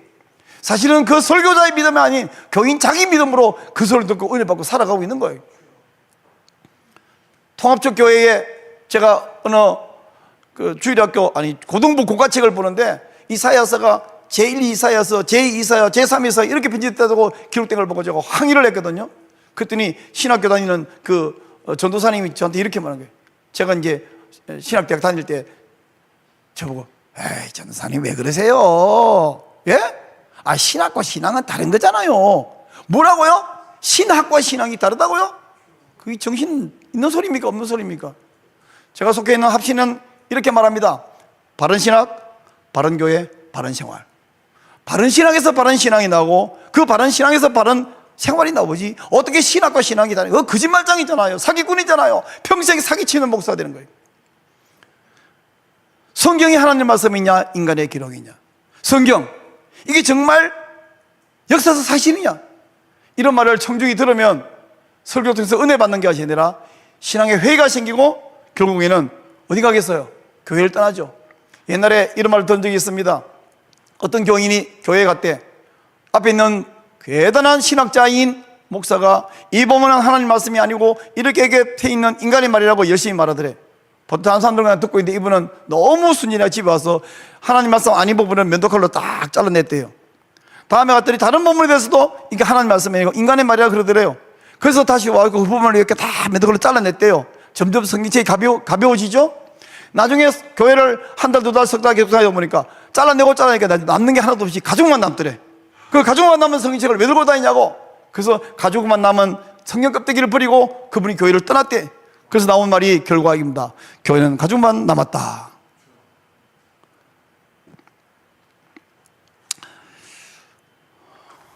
성경 비평하기, 설교를 어떻게 약화시켰냐? 성령의 역사와 초장적 사건에 대해서 회의를 합니다. 성경 비평은 기적, 예언, 부활, 동정력, 이 초장 사건 전부 뭐랍니까? 신화라고 그러잖아요. 그리고 이 상징이라고 그러죠. 그래서 비신화화해야 된다고 그러는데, 이렇게 말하면 설교에서 성령의 역사나 기적을 믿고 선포하는데 제약이 됩니다. 그리고 복음의 능력은 전할 수 못하는 설교의 걸림돌이 되어버립니다. 예수님의 부활을 제자들의 환상적 체험이다. 진짜 부활한 것이 아니라 제자들이 그렇게 환상 체험했다고 보니까 부활신앙이 약화되겠죠. 이 점에서 제가 성경무오와 성경무류라는 말의 차이를 좀 말씀드리고 지나가려고 합니다. 성경무오 할 때 오, 류 할 때 류도 오류라고 합쳐서 둘 다 잘못된 건데, 무오는 뭐고 무류는 뭐냐? 무오는 영어로 말하면 비블리컬 inerrancy, 에러가 없다 이런 거죠. 이 말은 한국말로 말하면요, 성경 안에는 그 내용에 잘못됨이 없다. 이게 inerrancy예요. 비블리컬 inerrancy. 이건 성경은 원문에서, 우리가 갖고 있는 번역본에서 오류가 없다는 말이 아니고 필사본에서 오류가 생길 수 있어요. 그러나 원문에서는 모든 내용에 잘못된 오류가 없다. 이걸 믿는 겁니다. 그 포함의 범위는 어디냐면 역사든 지리든 과학이나 숫자나 모든 사실적 진술에서 정확하다. 이건 우리가 믿는 유기적 완전 축자 영감설입니다. 여기서 강조한 것은 하나님의 영감 아래 기록된 성경은 팩트에 있어서 완전 무결하다는 거예요. 근데 같은 듯 다른 말을 쓰고 있는 성경 무류가 있습니다. Biblical infallibility. 이건 뭐냐면 성경 팩트의 사실이냐 아니냐보다 그 내용을 통해서 주장하는 것, 단언하는 것, 주장에는 잘못이 없다. 성경은 신앙과 구원에 관련된 진리에서는 오류가 없어. 이게 팩트냐 아니냐보다도 이걸 통해서 우리가 구원받는 데는 아무 문제가 없다. 그래서 도덕이나 신앙이나 구원 문제에서는 틀림이 없지만 역사나 과학이나 세부 사항에서는 어떤 작은 오류나 인간 요소가 있을 수 있다고 믿는 것입니다. 그러면 어떤 것이 옳은지는 누가 판단하죠? 내가. 혹은 어떤 대단하다는 학자가. 그럼 학자들 사이에 생각이 있을수록 달라요. 그럼 싸워야 되죠. 여기서 강조하는 것은 성경은 우리를 구원하고 인도하는 데 있어서 완전하고 충분한 권위를 가지다고 믿지만 비본질 요소에는 제한적 오류가 있다. 그러면 그 어느 것은 본질이고 어느 것은 비본질이냐 하는 것은 인간적 생각이 다른 점이 있습니다. 현대인들은 이런 말에 아주 솔깃해요. 어떻게 무식하게 성경이 다 오류 없다고 믿냐? 오류가 있지만 그걸 통해서 구원받는 데는 문제가 없다고 믿어야지.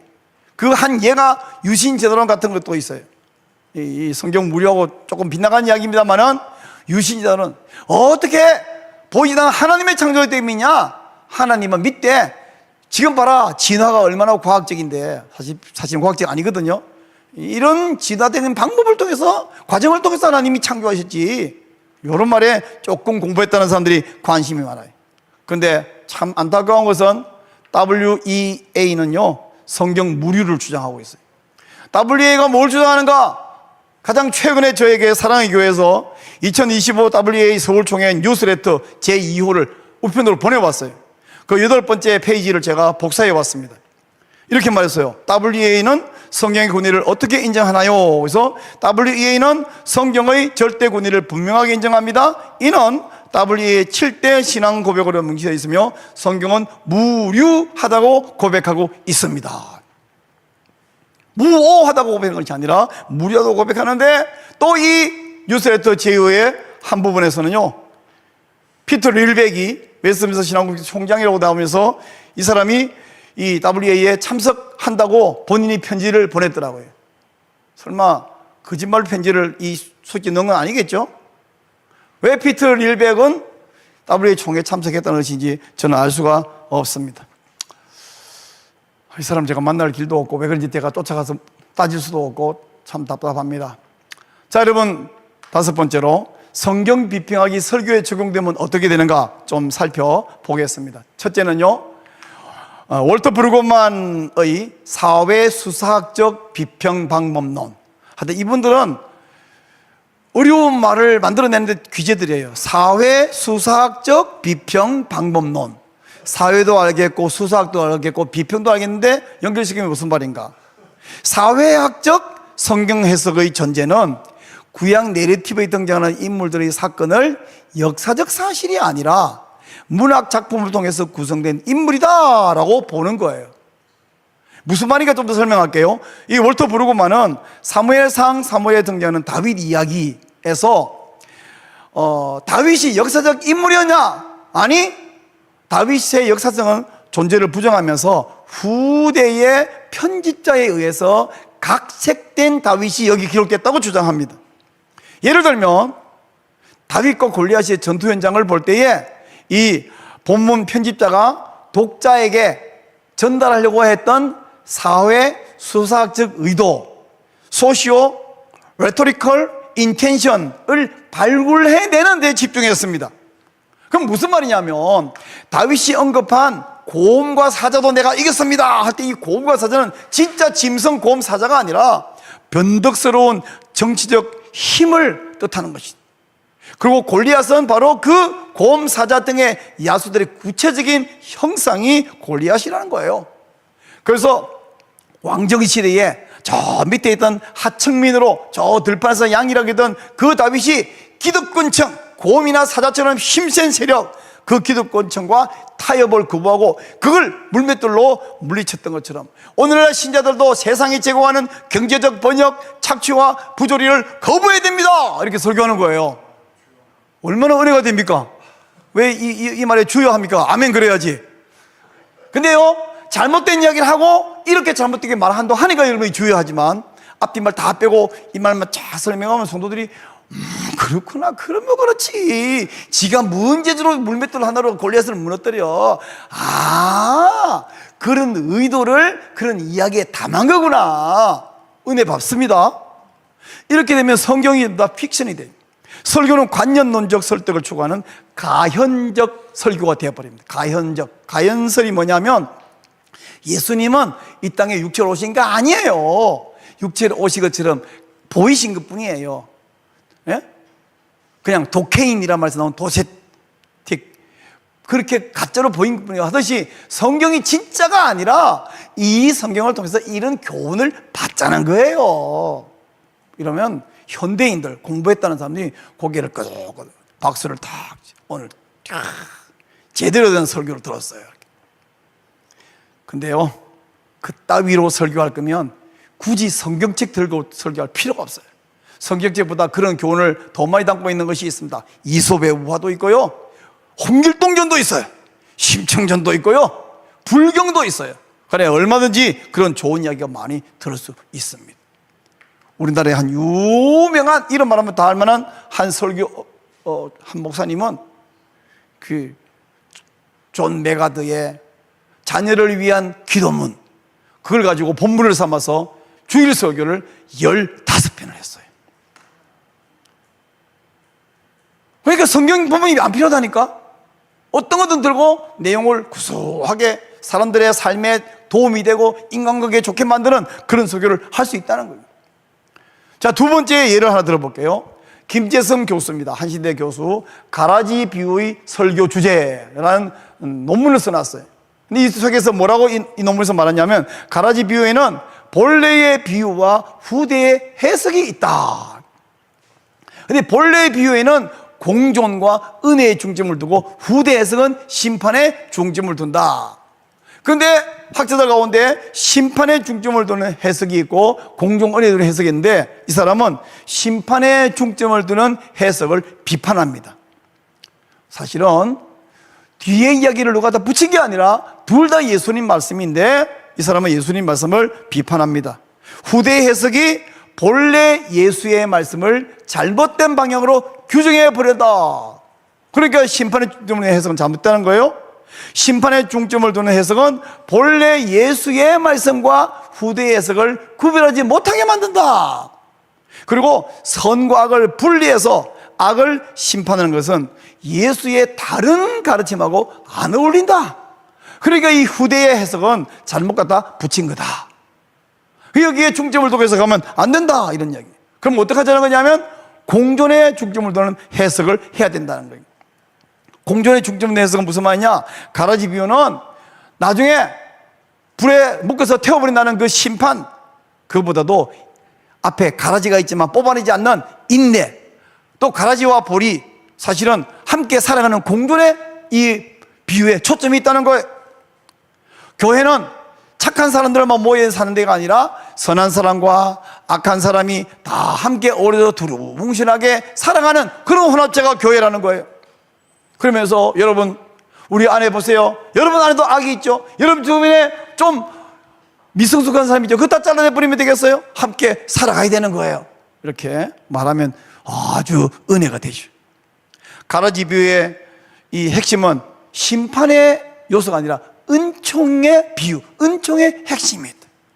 그래서 본래의 비유는 앞부분인데 이 앞부분에 공존인데, 근데 이 앞부분에도 문제가 좀 있어요. 뭐냐면 앞부분에 이런 말이 있거든요. 먼저 가라지를 뽑아서 단으로 묶고 불태워 버리고, 이런 말인데 이것도 원래는 예수의 말씀에 없는 건데 후대에 덧붙여진 거라는 거예요. 인간적으로는 참 좋은 말인 것 같습니다. 그리고 또 한 가지 이 김재성 교수는요, 이 가라지 비유를 칼 융의 심리학적 원리를 적용해서 거기 적용해서 해석을 하는 거예요. 여러분, 요즘 학계에서 아주 유행하고 인기 있는 게 뭐냐면 융합이에요. 융합. 설교학과 심리학을 융합해서 성경을 해석했다. 오, 대단하시네요. 그렇게 이야기해요. 교수들은 그렇게 말해요. 자, 이 김재성도 대단하죠. 어떻게 칼융의 심리학적 원리하고 비유 해석을 융합해서 해석할 생각을 다 했을까요? 그러면 어떻게 해석했냐? 칼융은 선과 악을 이분법적 관점이 아니라 상대적 관점으로 봅니다. 칼융이. 이 칼융은 악이란 뭐냐? 이 악이라고 하는 것은 결국 악이 따로 있는 게 아니라 악이라고 하는 것은 뭐냐면 선이라고 생각하는 것 때문에 빛을 받지 못하고 어둠 속에 남아있는 그림자일 뿐이다. 결국은 악이라는 것이 있다가 아니라 악이 없어. 그냥 선이라고 생각하거나 선이라고 주장하는 것 때문에 상대적으로 빛을 못 본 것이 그림자다. 그 그림자일 뿐이지 악이 어디 있어. 생각만 바꾸면 되는데 이렇게. 그래서 융이 뭐라냐면 우리가 선, 악이 있다고는 이 이원론에 빠지지 않고 의식화할 수 있다. 의식화라는 또 어려운 말인데, 의식화는 뭐냐면 의식화가 목표하는 것은 완전함이 아니라 온전함이다. 이것도 뭔 소리예요? 완전함이 아니라 온전함이다. 이 온전함, 융이 말하는 온전함은 뭐냐면 각각 다른 사람과는 다른 개인이다. Be yourself, 이런 말 많이 하죠. 네 자신이 되어라. 남하고 똑같아지려 하지 말고. 얼마나 괜찮은 말로 들립니까? 근데 우리가 성경에 가까워서 예수님을 닮아가는 것이 아니라 Be yourself, 네 자신이 되면 되는 거야. 그게 바로 온전함이야 라고 융이 주장하는데, 이 융은 우리 이 가라지 비유와 달리 누가복음 7장 36절 50절에 있는 이 향유 붓는 여인, 바리새인 시몬 집에 예수님 있을 때에 한 여인이 와서 향유를 붓는데, 바로 거기서 이 여인은 세상에 멸시를 받았지만 자기 길을 걸어간 연약한 여인이었어요. 바리새인 시몬은 그 여인을 멸시하고 정죄했어요. 그럼 누가 온전해지냐? 바로 이 여인이 온전한 사람이라고 주장을 하는 것입니다. 그래서 이런 식으로 해석을 하고 나서 김재성 교수는 가라지 비유를 어떻게 의미를 했냐면, 세상의 곡식과 잡초는 보는 관점에 따라서 다릅니다. 여러분, 이거 굉장히 은혜됐지 않습니까? 네? 잡초가 따로 있는 게 아니에요. 전에는 잡초로 얘기한 것이 오늘은 약초로 판명된 것이 많습니다. 당신 눈이 잘못인 거예요. 가라지라고 말하지 마세요. 가라지도 세월 지나면 그것이 곡식보다 더 좋은 약초가 될 수 있는데요. 예수의 활동은 사회적으로 멸시받고 소외된 사람을 불러 모은 역점에 있었지, 사회적으로 멸시받는 이 사람들을 정죄하고 정화하는 여기에 관심이 있는 것이 아니었습니다. 야, 이건 우리 사람들을 교회 안으로 불러 모으는 것이 목적이 있지, 여기 와서 변화시키는 목적이 아니고, 정죄하는 게 목적이 아니고, 회개가 목적이 아니에요. 회개라고 하지 말고 다 품으세요. 우리는 인류를 선과 악으로 나누는 이런 일을 하지 않도록 조심해야 합니다. 악을 건절하는 우리의 시도는 그 자체가 악입니다. 악을 건절하는 그 자체가 악이라는 거야. 그래서 둘 다 함께 자라게 두어라, 이게 예수의 선포이고, 가라지는 아궁이에 던질 것이다, 이거는 후대교회에 편집돼서 삽입된 것이다. 이렇게 복음서를 자기 마음대로 대로 쪼개가지고, 요거는 예수 말씀, 요거는 후대교회 말씀. 제가 이제 가라지 비유의 핵심을 말씀드릴게요. 이게 정답입니다. 앞에 건 다 김재성의 자기 주장이고요. 여러분, 가라지 비유의 바른 해석은 뭐냐면, 고대 사회에 있어서는 어떤 문화냐면 수치심 문화예요. 그래서 원수가 주인에게 곡식을 망가뜨리려고 했다면 와서 질근질근 밟아버리든지 낫으로 확 쳐버리면 다 보리가 미리 죽어버릴 거 아닙니까? 굳이 가라지 씨를 갖다가 거기다가 뿌려준 건 뭐냐면, 에휴, 저 농부는 곡식밭에 온통 가라지 투성이네, 지나가는 사람이 욕하겠죠? 수치를 주는 게 목적이었어요. 그래서 곡식밭에 가라지를 뿌린 거예요. 그러면 일반적 농부라면 수치를 당하지 않으려면 어떻게 합니까? 종들에게 빨리 가서 뽑아라. 그것도 나만 못 들어오고 할 수만 있으면 밤에 가서 뽑아라. 얼른 뽑아라. 그럼 밤에 뽑다 보면 어떡 하겠어요? 가라지를 뽑히면서 밀도 뽑히고 보리도 뽑히겠죠. 그 한두 개 뽑히는 상관없다, 가라지 제거가 중요하다, 이렇게 말할 테니 이게 정상적인 농부인데, 천국의 주인 우리 하나님은 어떠냐? 곡식 하나라도 다치면 안 돼.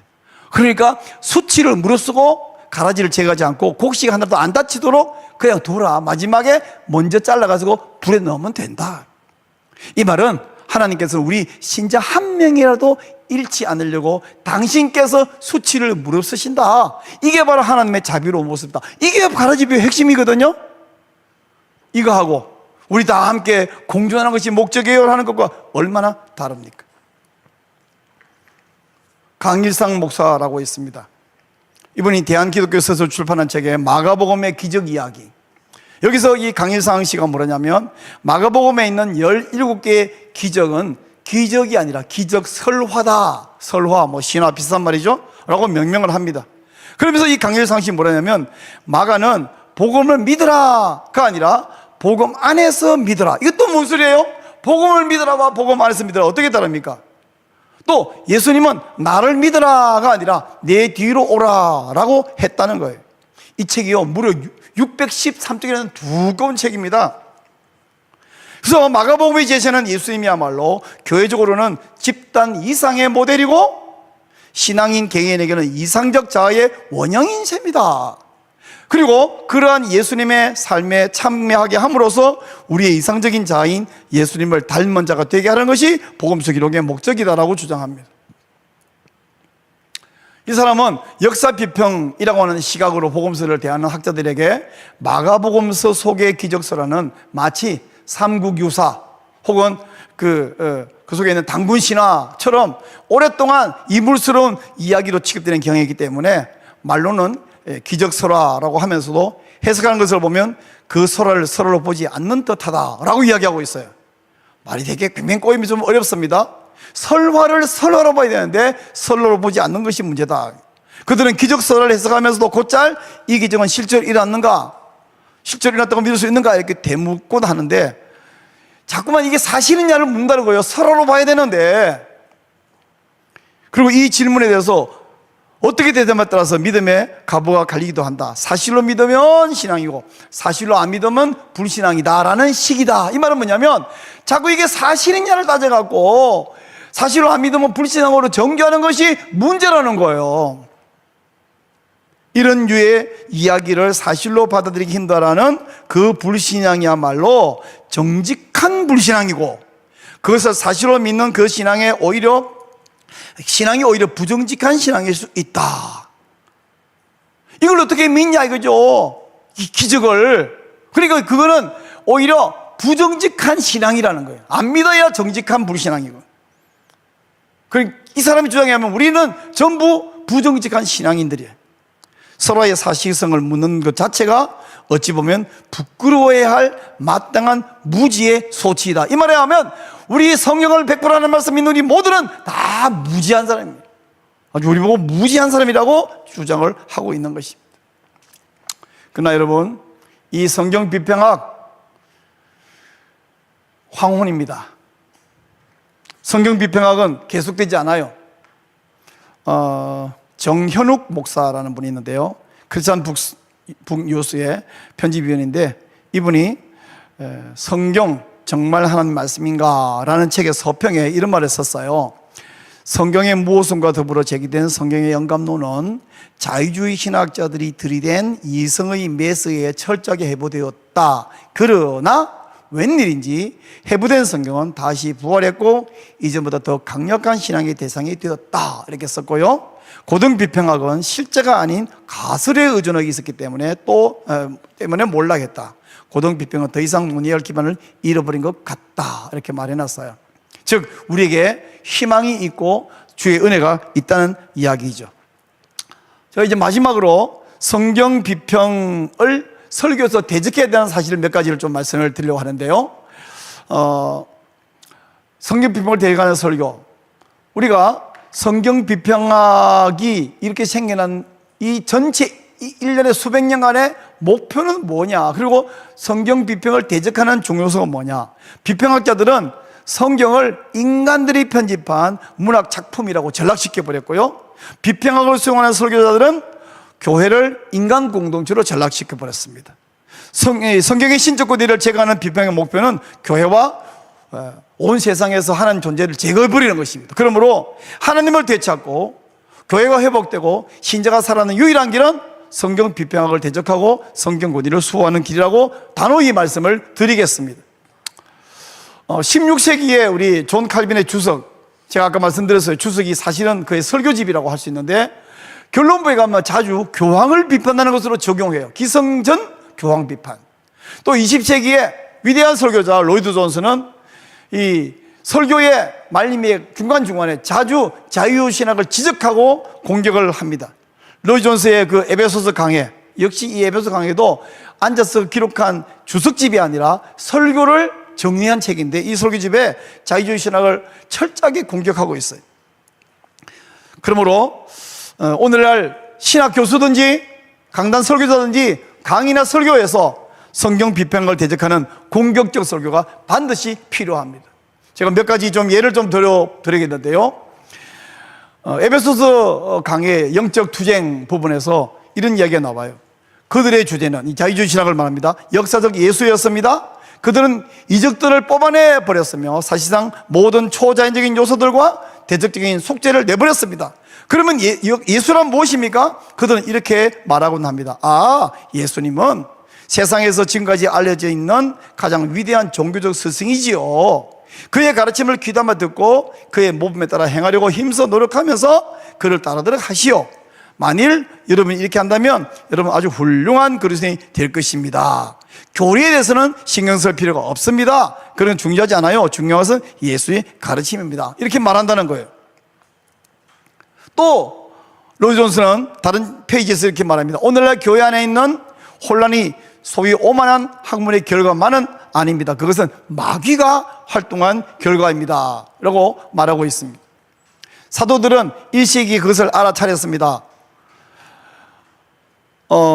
이것은 소위 고등 비평이라는 것이 1세기 때부터 있었지 새로운 것이 아닙니다. 이렇게 이야기를 하고 있습니다. 또 다른 페이지에 이렇게 말합니다. 헬라 철학과 가르침에 훈련된 사람들이 교회에 들어오자 여러 가지 위험이 발생했습니다. 이렇게 말하고요. 또 이 자유주의 신학만이 아니라 사교에 대한 경고도 하는데 현대 자유주의자들이 그와 같은 설교의 구원이 없습니다 라고 말하면서 자유주의자들의 가르침에는 다른 어떤 사람도 구원할 수 없으며 구원하지도 못하고 앞으로도 구원할 수 없을 것입니다. 그리고 또한 이 로이드 존스는 기독교 신앙과 진리의 가장 큰 대적은 바로 철학이라고 말씀하고 있습니다. 의심할 여지 없이 결국 기독교 신앙과 진리의 가장 큰 단 하나의 적은 철학입니다 라고 분명히 말씀하고요. 지난 100년 동안 신학교에서 철학의 교훈을 가르쳤기 때문에 기독교 신앙의 가장 큰 적이 됐다고 말하고 있습니다. 철학 다음으로 또 신비주의 요소가 아주 큰 대적이라고도 지적하고요. 성경에는 덧붙일 필요가 있는 것이 아무도 없다라고 분명히 말하고요. 우리는 성경 하나님 말씀을 믿지 않는 자들로부터 피해야 합니다라고 로이드 존스는 분명히 또 말씀해주고 있습니다. 성경을 하나님 말씀을 믿지 않는 그런 자와는 교제하지 마십시오. 믿음의 토대, 바로 그것을 훼손한다면 그와 일체 교제를 하지 말아야 합니다. 로이드 존스는 설교 중에 강력히 말했고요. 구약 성경은 그것들이 하나님 말씀이기 때문에 권위가 있는 것입니다. 여러분이 신약 성경을 볼 때도 같은 효력이 있습니다. 이게 말씀이 하나님 말씀이기 때문에 권위가 있지, 이것이 사람들이 편집한 것이지만 우리가 알아서 교훈받으면 됩니다 라고 주장해서는 안 된다는 것이죠. 50년 전 소위 신신학, 자유주의 신학입니다. 분류는 캠프벨의 신학이 있었다. 지금 우리는 여러분이 무엇을 믿느냐 하는 것은 중요하지 않다는 그런 위치에 와 있습니다. 지적해 주고요. 또 로이드 존스는 말합니다. 적은 태초로부터 진리의 적이었던 철학을 통해 공격을 합니다. 그리스도의 교회가 치러야 했던 첫 번째 싸움은 헬라 철학이라고 말씀하고요. 헬라 철학과 결부된 것은 지시라고 불리는 것이다 라고 지적을 해주고 있습니다. 자, 긴 이야기에 대해 제가 마지막으로 그림 하나를 보여드립니다. 자전거와 개구리는 차이가 무엇일까요? 라고 물으면 질문이 차이가 너무 많습니다. 근데 제가 말하고 싶은 차이는 뭐냐?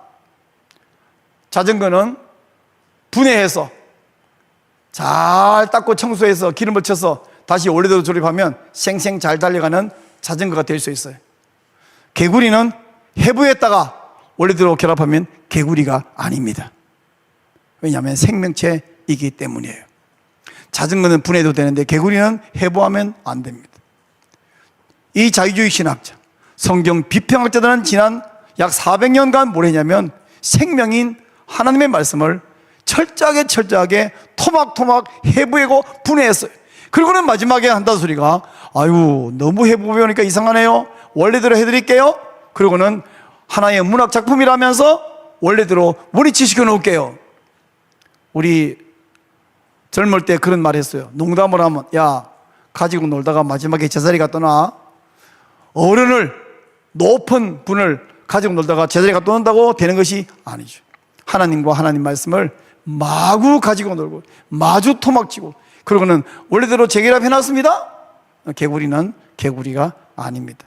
하나님 말씀을 토막토막 쳐버리면 성경도 죽고 교회에서 하나님이 사라지고 우리 사람들 속에 신앙은 사라져버리고 결국은 생명은 사라져버립니다. 이것이 성경 비평학이 설교와 교회와 신앙에 미친 해악입니다. 기도하겠습니다. 주 하나님, 우리에게 성경 믿는 믿음을 주셔서 감사합니다. 지난 400년간 이 비평학자들이 여러 가지 방법으로 어떻게 성경을 철저히 해부하고 죽여버리고 망쳐버렸는가를 우리가 살펴보았습니다. 이제 하나님, 우리가 설교에서 다시 성경을 되살리는 저희들 되고, 그래서 믿음이 살아나고 교회가 살아나고 하나님이 우리 안에 살아날 수 있는 일을 허락하여 주시옵소서. 예수님 이름으로 기도하옵나이다. 아멘.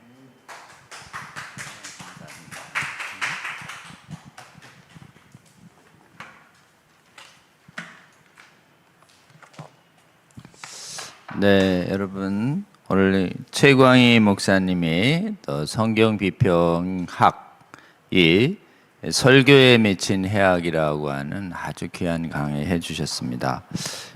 지금 성경 비평학이 또 구체적으로 무엇인가를 이렇게 아주 체계적으로 잘 설명해 주셔서 여러분께서 성경 비평학적인 그런 내용들이 어떤 것이다. 그래서 어떤 그 성경에 대해서 이렇게 막 편집 또는 최종 본문성 그리고 뭐 역사적 사실인가가 중요하지 않고 메시지가 중요하다라든지 이런 성경에 대해서 하는 혹시 그 교수들과 그 다음에 목사님들의 그 강의를 듣는다면 그 부분이 비평학적인 그 개념에서 온 개념이구나라고 하는 것을 여러분 이렇게 잘 알 수 있도록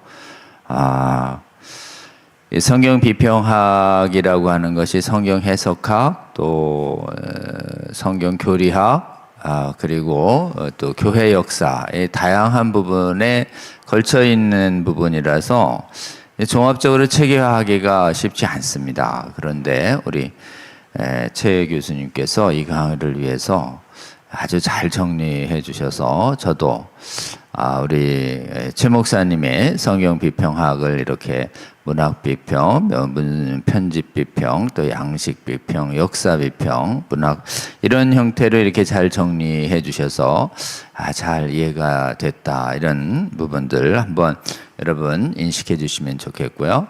특별히 그 성경 비평이 그 설교에 미친 해악들을 좀 체계적으로 이렇게 잘 정리해 주시면서 되게 이렇게 추상화될 수 있는 이런 부분들을 구체적으로 설교학에 관한 지금 강사 교수와 어느 한 교수와 또 어느 한 목사의 실제적인 설교의 사례를 여러분에게 제시를 해드렸어요.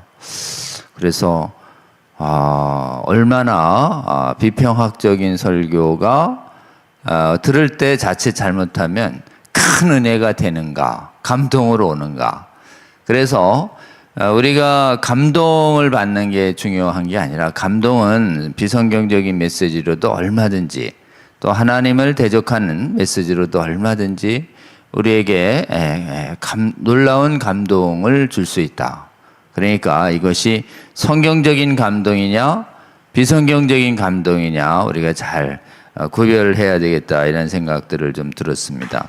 모 교수가 가라지 비유라든지 모 목사의 마가복음의 기적에 대한 부분들, 이런 부분들이 굉장히 많이 이렇게 지성을 중시하는 우리 성도들과 또 우리 자라나는 젊은 세대들을 또 전도사님들을 미혹시킬 수 있다라고 하는 부분을 아주 좀 잘 말씀을 해 주셨고요. 설교학에 있어 월터 브루그만이라는 이 이름 존재 자체는 굉장히 유명한 존재입니다. 그래서 월터 브루그만이 뭐 기발하게 그렇게 본문을 해석해 갈 때 역사적 사실성이 중요하지 않고 메시지가 중요하다라고 하는 말이 얼마나 교활한 말인지, 여러분 사실도 중요하고 메시지도 중요해요. 네? 그럼 사실이 중요하지 않고 메시지가 중요하다는 말은 거짓말에서도 메시지가 중요하다 이런 말밖에 더 됩니까? 그러니까 여러분 굉장히 중요하고, 또 성경보다는 성경이 말하는 예수 그리스도와의 인격적 만남이 중요하다. 이것도 그럴듯하잖아요. 근데 성경의 예수님의 이 인격적 만남이 중요한 것이지, 성경이 중요한 게 아니라는 이 부분을 하면 자기가 재구성한 예수 그리스도와의 인격적 만남이 되지 않습니까? 그러면 곧 다른 예수가 되는 것이죠. 그래서 다른 복음, 다른 예수, 다른 영을 경계하는 고린도 후서의 이 경계령은 결국은 이것이 다르다 아니다는 뭘로 나타나느냐, 성경적이냐 아니냐, 또 성경적이냐 아니냐는 뭘로 기준하느냐, 성경을 하나님의 말씀으로 엄숙히 받느냐, 아니면 성경을 막 자의적으로 막 이렇게 빼버리고 판단하고 이렇게 하는 이 교만함에 비롯되느냐, 이런 부분들이 계속 반복되는 것을 알 수 있습니다. 여러분, 한국의 많은 목사님들이 교파와 교단을 초월해서 존경하는 마틴 로이드 존스 목사님이 실제로 그 수많은 설교에서 그 성경 비평학을 경계하는 강론을 했고, 동시에 그 성경 비평학의 뿌리가 철학에서 비롯됐다는 그 설교를 계속했다는 말씀을 좀 들으셨죠? 같은 메시지가 우리 존 프레임 교수의 서양 철학과 신학의 역사라는 책에서도 계속 있습니다. 여러분, 교회 역사는 철학을 유익함을 얘기하기보다는 철학을 위험성을 경고하는 게 성경적인 입장입니다. 성경을 대적하는 것이 철학의 본질적인 속성이다. 그래서 철학자들을 돕기 위해서 기독교 철학이라는 걸 부득이 쓰지만, 기독교 철학은 세계 철학에서 완전히 왕따될 수밖에 없다. 그래서 여러분, 세상을 지배하고 있는 이 철학을 성경으로 힘껏 대적하는 것에 대해서 우리는 이렇게 주저하지 말아야 합니다. 성경의대로 누가 너희를 헛된 속임수와 헛된 철학에 사로잡을까 유의하라라고 말할 때처럼 철학에 대한 경계감이 동시에 뭐로 연결되느냐?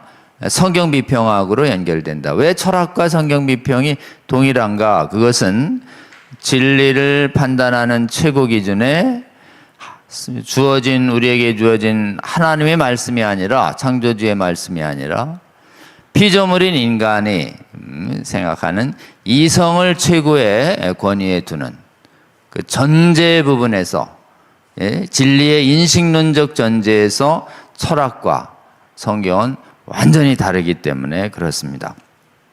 여러분, 오늘 우리 최광희 목사님은 상당히 용기 있는, 그리고 사실 어디에서 이렇게 정리된 것을 이렇게 여러분에게 그대로 전달하는 것이 아니라 정말 설교학에서 성경 비평학이 미친 해학의 관점에서 지금 비평학을 좀 알기 쉽게 여러분에게 잘 정리해 드렸고, 그 다음에 비평학이 실제 설교 강단에 어떤 해학이 미치는가를 체계적으로 좀 정리하셨으며, 구체적인 그 성경 비평하기 완전히 비성경적인 메시지를 정당화하는 수많은 비평에 오염된 신학자와 목사들의 실제 설교 사례를 여러분에게 말씀을 드렸고, 또 하나 우리의 가장 최근에 지금 성경 비평과 인본주의 헬라 철학을 경계하는 그런 설교에 정말 헌신했던 마틴 로이드 존스 목사님의 몇 가지 그 설교의 사례들을 여러분에게 지금 제시를 해 주셨습니다. 여러분, 굉장히 귀한 강의인데요. 다시 한번 들어주시고 널리 좀 전파해 주시고, 또 여러분 정말 이게 여러분 교회 또 신학교마다 우리 최광희 목사님 초청해서 더 깊이 있고 생생한 강의 잘 들어서 요즘 전 세계 교회를 지금 어렵게 하고 있는 이 비평학적 설교를 경계하고 대적하고 승리하는 이런 힘 얻는 우리 한국교회와 세계교회 또는 신학교와 그다음에 선교지가 될 수 있도록 여러분 기도해 주시고 또 동참해 주시기를 바랍니다. 함께 우리 함께 기도했으면 좋겠는데요. 우리 최광희 목사님 이 강의, 하나님 정말 한국교회와 세계교회 신학교와 선교지들을 많이 깨우는 귀한 강의가 되고, 또 이 강의가 널리 전파될 수 있도록 해주시고, 또 우리 최 목사님의 이 섬기는 교회와 그 사역 위에 하나님께서 동행하여 주시고, 이를 계기로 해서 설교학 분야에서 믿음의 용사가 많이 세워질 수 있도록 하나님 도와달라고 우리 주여 한번 부르고 잠깐 기도합니다. 주여, 하나님 우리 최광희 목사님 강의를 통해서 하나님이 설교학 분야가 얼마나 성경 비평하게 신학에 오염되어 왔는지 알려주셔서 감사합니다. 성경 비평하기 아버지 얼마나 그럴듯하게 학문의 이름으로 아버지여 문서가설 편집 비평 주여 양식 비평 그리고 역사 비평 문학 비평의 이름으로 수많은 신학교들을 오염시켜왔고, 이 거짓되고 하나님의 말씀을 못 믿게 하는 이 잘못된 신학이 얼마나 학문의 모습으로 주님 서구의 신학교들에서 가르쳐져 왔고, 아버지 그것을 배운 아버지여 신학자들에 의해서 한국교회에도 이렇게 퍼져오고 있는지 오늘 이 강의를 통해서 알게 하여 주시니 감사합니다. 세계교회의 아버지 무려 80% 이상이 아버지의 설교하기 오염을 당했고, 아버지 수많은 신학교들이 위험한 상황임을 우리가 알게 됩니다. 한국의 교회도 이를 위해 싸우지 않으면 점점점 성경 비평하게 해야기 주님 교회 지도자들이 성경에 대한 믿음을 훼손하고 오염시킬 것이며, 수많은 신학교에서도 아버지여 목회자들의 믿음이 훼손되고 오염되는 것임을 우리가 보게 됩니다. 이제 저희가 아버지여 성경 비평하기 설교에 미친 해악에 맞서 힘껏 싸워야 하는 시점에 저희들이 있음을 알려주시는 이 귀한 강의 아버지여 최광희 목사님 통해 하게 하여 주시니 감사합니다. 이 강의를 듣는 자들마다 깨어나게 하여 주시고, 우리 최광희 목사님 전국 각 신학교와 교회와 선교지마다 말씀을 전할 기회를 열어주시옵소서. 또한 최광희 목사님 본받아 설교하게 아버지여 분야에 부름받은 신학자들과 실무자들마다 아버지여 이 설교 영역에서 하나님의 말씀을 굳게 수호하는 일에 비전을 가지고 헌신하고 기도하며 참여하는 아버지여 신학자들이 일어나고 전도자들이 일어나고, 주여 일반 성도들도 분별력 가지고 아버지여 우리 각 신학교마다 교회들마다 성경에 대한 믿음을 흐리는 잘못된 설교가 이루어지지 않은지 감독하게 하여 주시고, 아버지 독약이든 잘못된 설교를 아버지여 분분별하게 먹고 마시고 전함에 따라 아버지 믿음이 오염되고 예순한 일들이 막아지게 하여 주시옵소서. 아버지 우리 최광희 목사님의 사역을 더욱더 기름 부어주시고 그 연구에 점점점 하나님께서 함께하여 주시며 아버지여 하나님 이 시대의 교회를 바로 세우는 젖을 활동하게 하여 주시고 아버지여 그 섬기는 사역 위에 계속 함께하여 주셔서 설교 분야를 회복시키는데 귀한 주의 종으로 쓰임받게 하여 주시옵소서. 하나님 성수협 강의를 통해서 설교학 분야에서 성경 비평학이 가져온 이 무서운 해학을 주여 이렇게 밝게 알려주는 강의 할 수 있게 해주시니 감사합니다.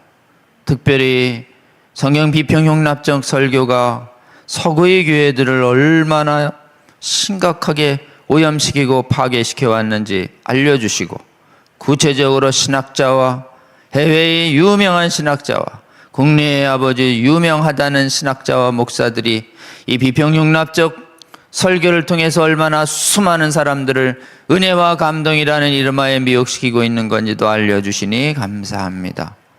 이제 주님 저희들 이 믿음을 교활하게 오염시키고 파괴하는 비평융납적 설교를 대적해서 경계하고 분별하고 맞서는 믿음의 선한 싸움 일어나게 하여 주시옵소서. 최광희 목사님 이 강의를 기름 부어 주시고 이 강의를 듣는 자마다 깨어나게 하여 주셔서 이런 취지의 강의가 전국의 수많은 교회들에서 하나님 또다시 이루어질 수 있도록 주여 도와주시옵소서. 아울러 간구하는 것은 하나님 이 분야에 정말 막아서는 젊은 목회자들과 신학자들이 많이 세워지게 하여 주시옵소서. 설교학 분야에서 이렇게 수많은 믿음의 전쟁 필요하다고 역설했던 믿음의 선진들의 아버지 메시지가 흐려져 가고 이제 전쟁이 없는 듯 아버지여 평화롭고 달콤한 아버지여 정말 위로의 메시지가 강단을 주로 점령하는 안타까운 사정에 저희들이 있음을 보게 됩니다. 주여 믿음의 전쟁을 하지 않은 서구의 잘못의 전철을 한국교회가 밟지 않을 수 있도록 주여 도와주시옵소서. 한국교회를 살려주시옵소서. 싸우지 않으면 아버지 저희들의 믿음이 오염되고 파괴되고 우리 자녀들의 믿음조차도 파괴되며 아버지 비평학적 설교에는 전혀 생명의 구원과 영생이 없음을 알게 하여 주셔서 아버지 거짓된 설교와 거짓된 성경교사와 설교자로부터 돌아서는 놀라운 아버지여 회심의 역사가 한국의 교회에서 신학교에서 시작할 수 있게 하여 주시고 이 믿음의 선한 싸움에 놀라운 아버지여 생명력이 아버지 무너져 내린 서구의 교회도 도울 수 있도록 주여 함께하여 주시옵소서. 하나님 설교학 분야에 먼저 이 분야로 부르신 우리 최광희 목사님 하나님 정말 기름 부어주시고 이후에 또 설교학 분야에 아버지의 강의로 서는 우리 이승진 교수님 이후 하나님 이 설교학 분야에서 종사하시는 많은 신학자들과 목사님들 위해 함께하여 주시고 많은 목회자들과 젊은 전도자들이 이 분야의 믿음의 선한 아버지여 싸움을 하여 승리하여 교회의 수많은 성도들의 미혹을 막고 수많은 사람들의 영혼의 구원을 아버지여 막아서고 구원받게 하는데 귀하게 쓰임받는 젊은 전도자들이 젊은 신학자들이 많이 일어날 수 있도록 주여 함께하여 주시옵소서. 예수 그리스도의 이름으로 기도합나이다. 아멘. 왔습니다. 그 다음번 강의 예고드립니다. 우리 여러분 성수협의 강의 이렇게 다음번 강의 먼저 설명드리겠습니다. 다음번 강의는 우리 김병훈 교수님께서 또 시간을 내주셔서 귀한 강의 또 해주시는데요. 이번엔 성경 본문과 교리라는 주제로 여러분 성수협에서 귀한 강의를 해주실 것 같습니다. 성경 본문과 교리가 얼마나 이렇게 중요한 것인지 그리고 또 성경의 본문과 본문에 충실한 교리 이외에 정말 이렇게 성경과 교리를 도외시하는 오늘날의 잘못된 신학과 그리고 잘못된 신앙이 얼마나 위험한 것인지 귀한 강의 여러분 잘 해주실 거라고 생각합니다. 요즘 너무 교리보다는 재미와 감동과 은혜를 중시하는 이 신앙 때문에 이 성경의 신적 권위를 훼손하는, 이성으로 훼손하는 비평과 체험으로 훼손하는 신비주의 불건전 신앙이 전 세계의 수많은 교회들을 미혹시키고 있는 이때에 우리 2000년 교회의 역사 동안 성경의 본문과 성경적 교리를 충실하게 배우고 가르쳤던, 정말 주님이 원하시는 성령 충만한 건강한 교회의 모습이 무엇인가에 관해서 우리 김병훈 교수님께서 잘 강의해 주실 것을 기대하고 있습니다. 여러분, 다음번 강의도 기대해 주시고 우리 강사님이신 김병훈 교수님 위해서도 기도해 주시기 바랍니다. 다음이요. 우리 성수협의 이 강의 채널 공유 운동이 계속되고 있습니다. 여러분, 이 강의가 많은 성도들 듣고 깨어나야 합니다. 이 강의를 여러분 교회 채널에 공유될 수 있도록 여러분 노력해 주시고, 또 채널에 공유하시기로 결정하시면 여기 연락처 주시면 저희 성수협의 간사님들이 여러분 교회 채널에 이 강의가 공유될 수 있도록 도와드리도록 하겠습니다. 다음이요. 우리 이제 오늘 조금 있다가 6시 반부터는 또 성순성 강의로 창세기, 성경의 신적 권위를 전제한 채 성경을 읽는 창세기 읽기 과정 9번째인데요. 오늘은 구원과 영생을 위해 성도들이 받는 고난과 영광입니다. 성도들 자신의 구원을 위해서도, 또 뿐만 아니라 아직 구원받지 못한 성도들의 구원을 위해서 우리 하나님께서 우리 성도들에게 고난과 영광을 동시에 허락하시겠다라고 하는 이 부분에 관한 것이 창세기부터 계시되고 있고, 그 다음에 신구약 전체와 또 교회사를 통해서 얼마나 놀랍게 이 부분에 관하여 우리 하나님께서 우리에게 귀한 진리의 말씀을 주시는지 우리 한번 이렇게 증언해 보려고 합니다.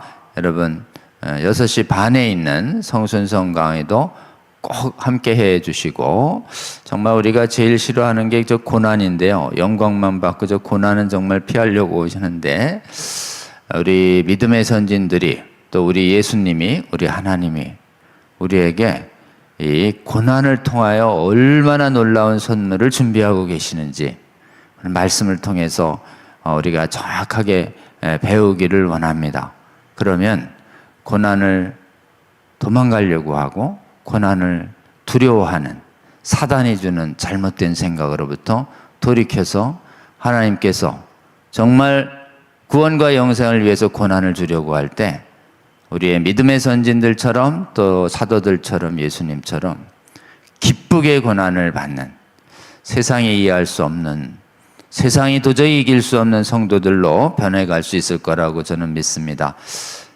조금 있다 있을 6시 반 강의도 여러분 식사하시고 온라인으로 함께 해 주시고, 또 기회가 되시면 온라인 녹화 방송으로라도 꼭 함께 해 주시기 바랍니다. 다음이요.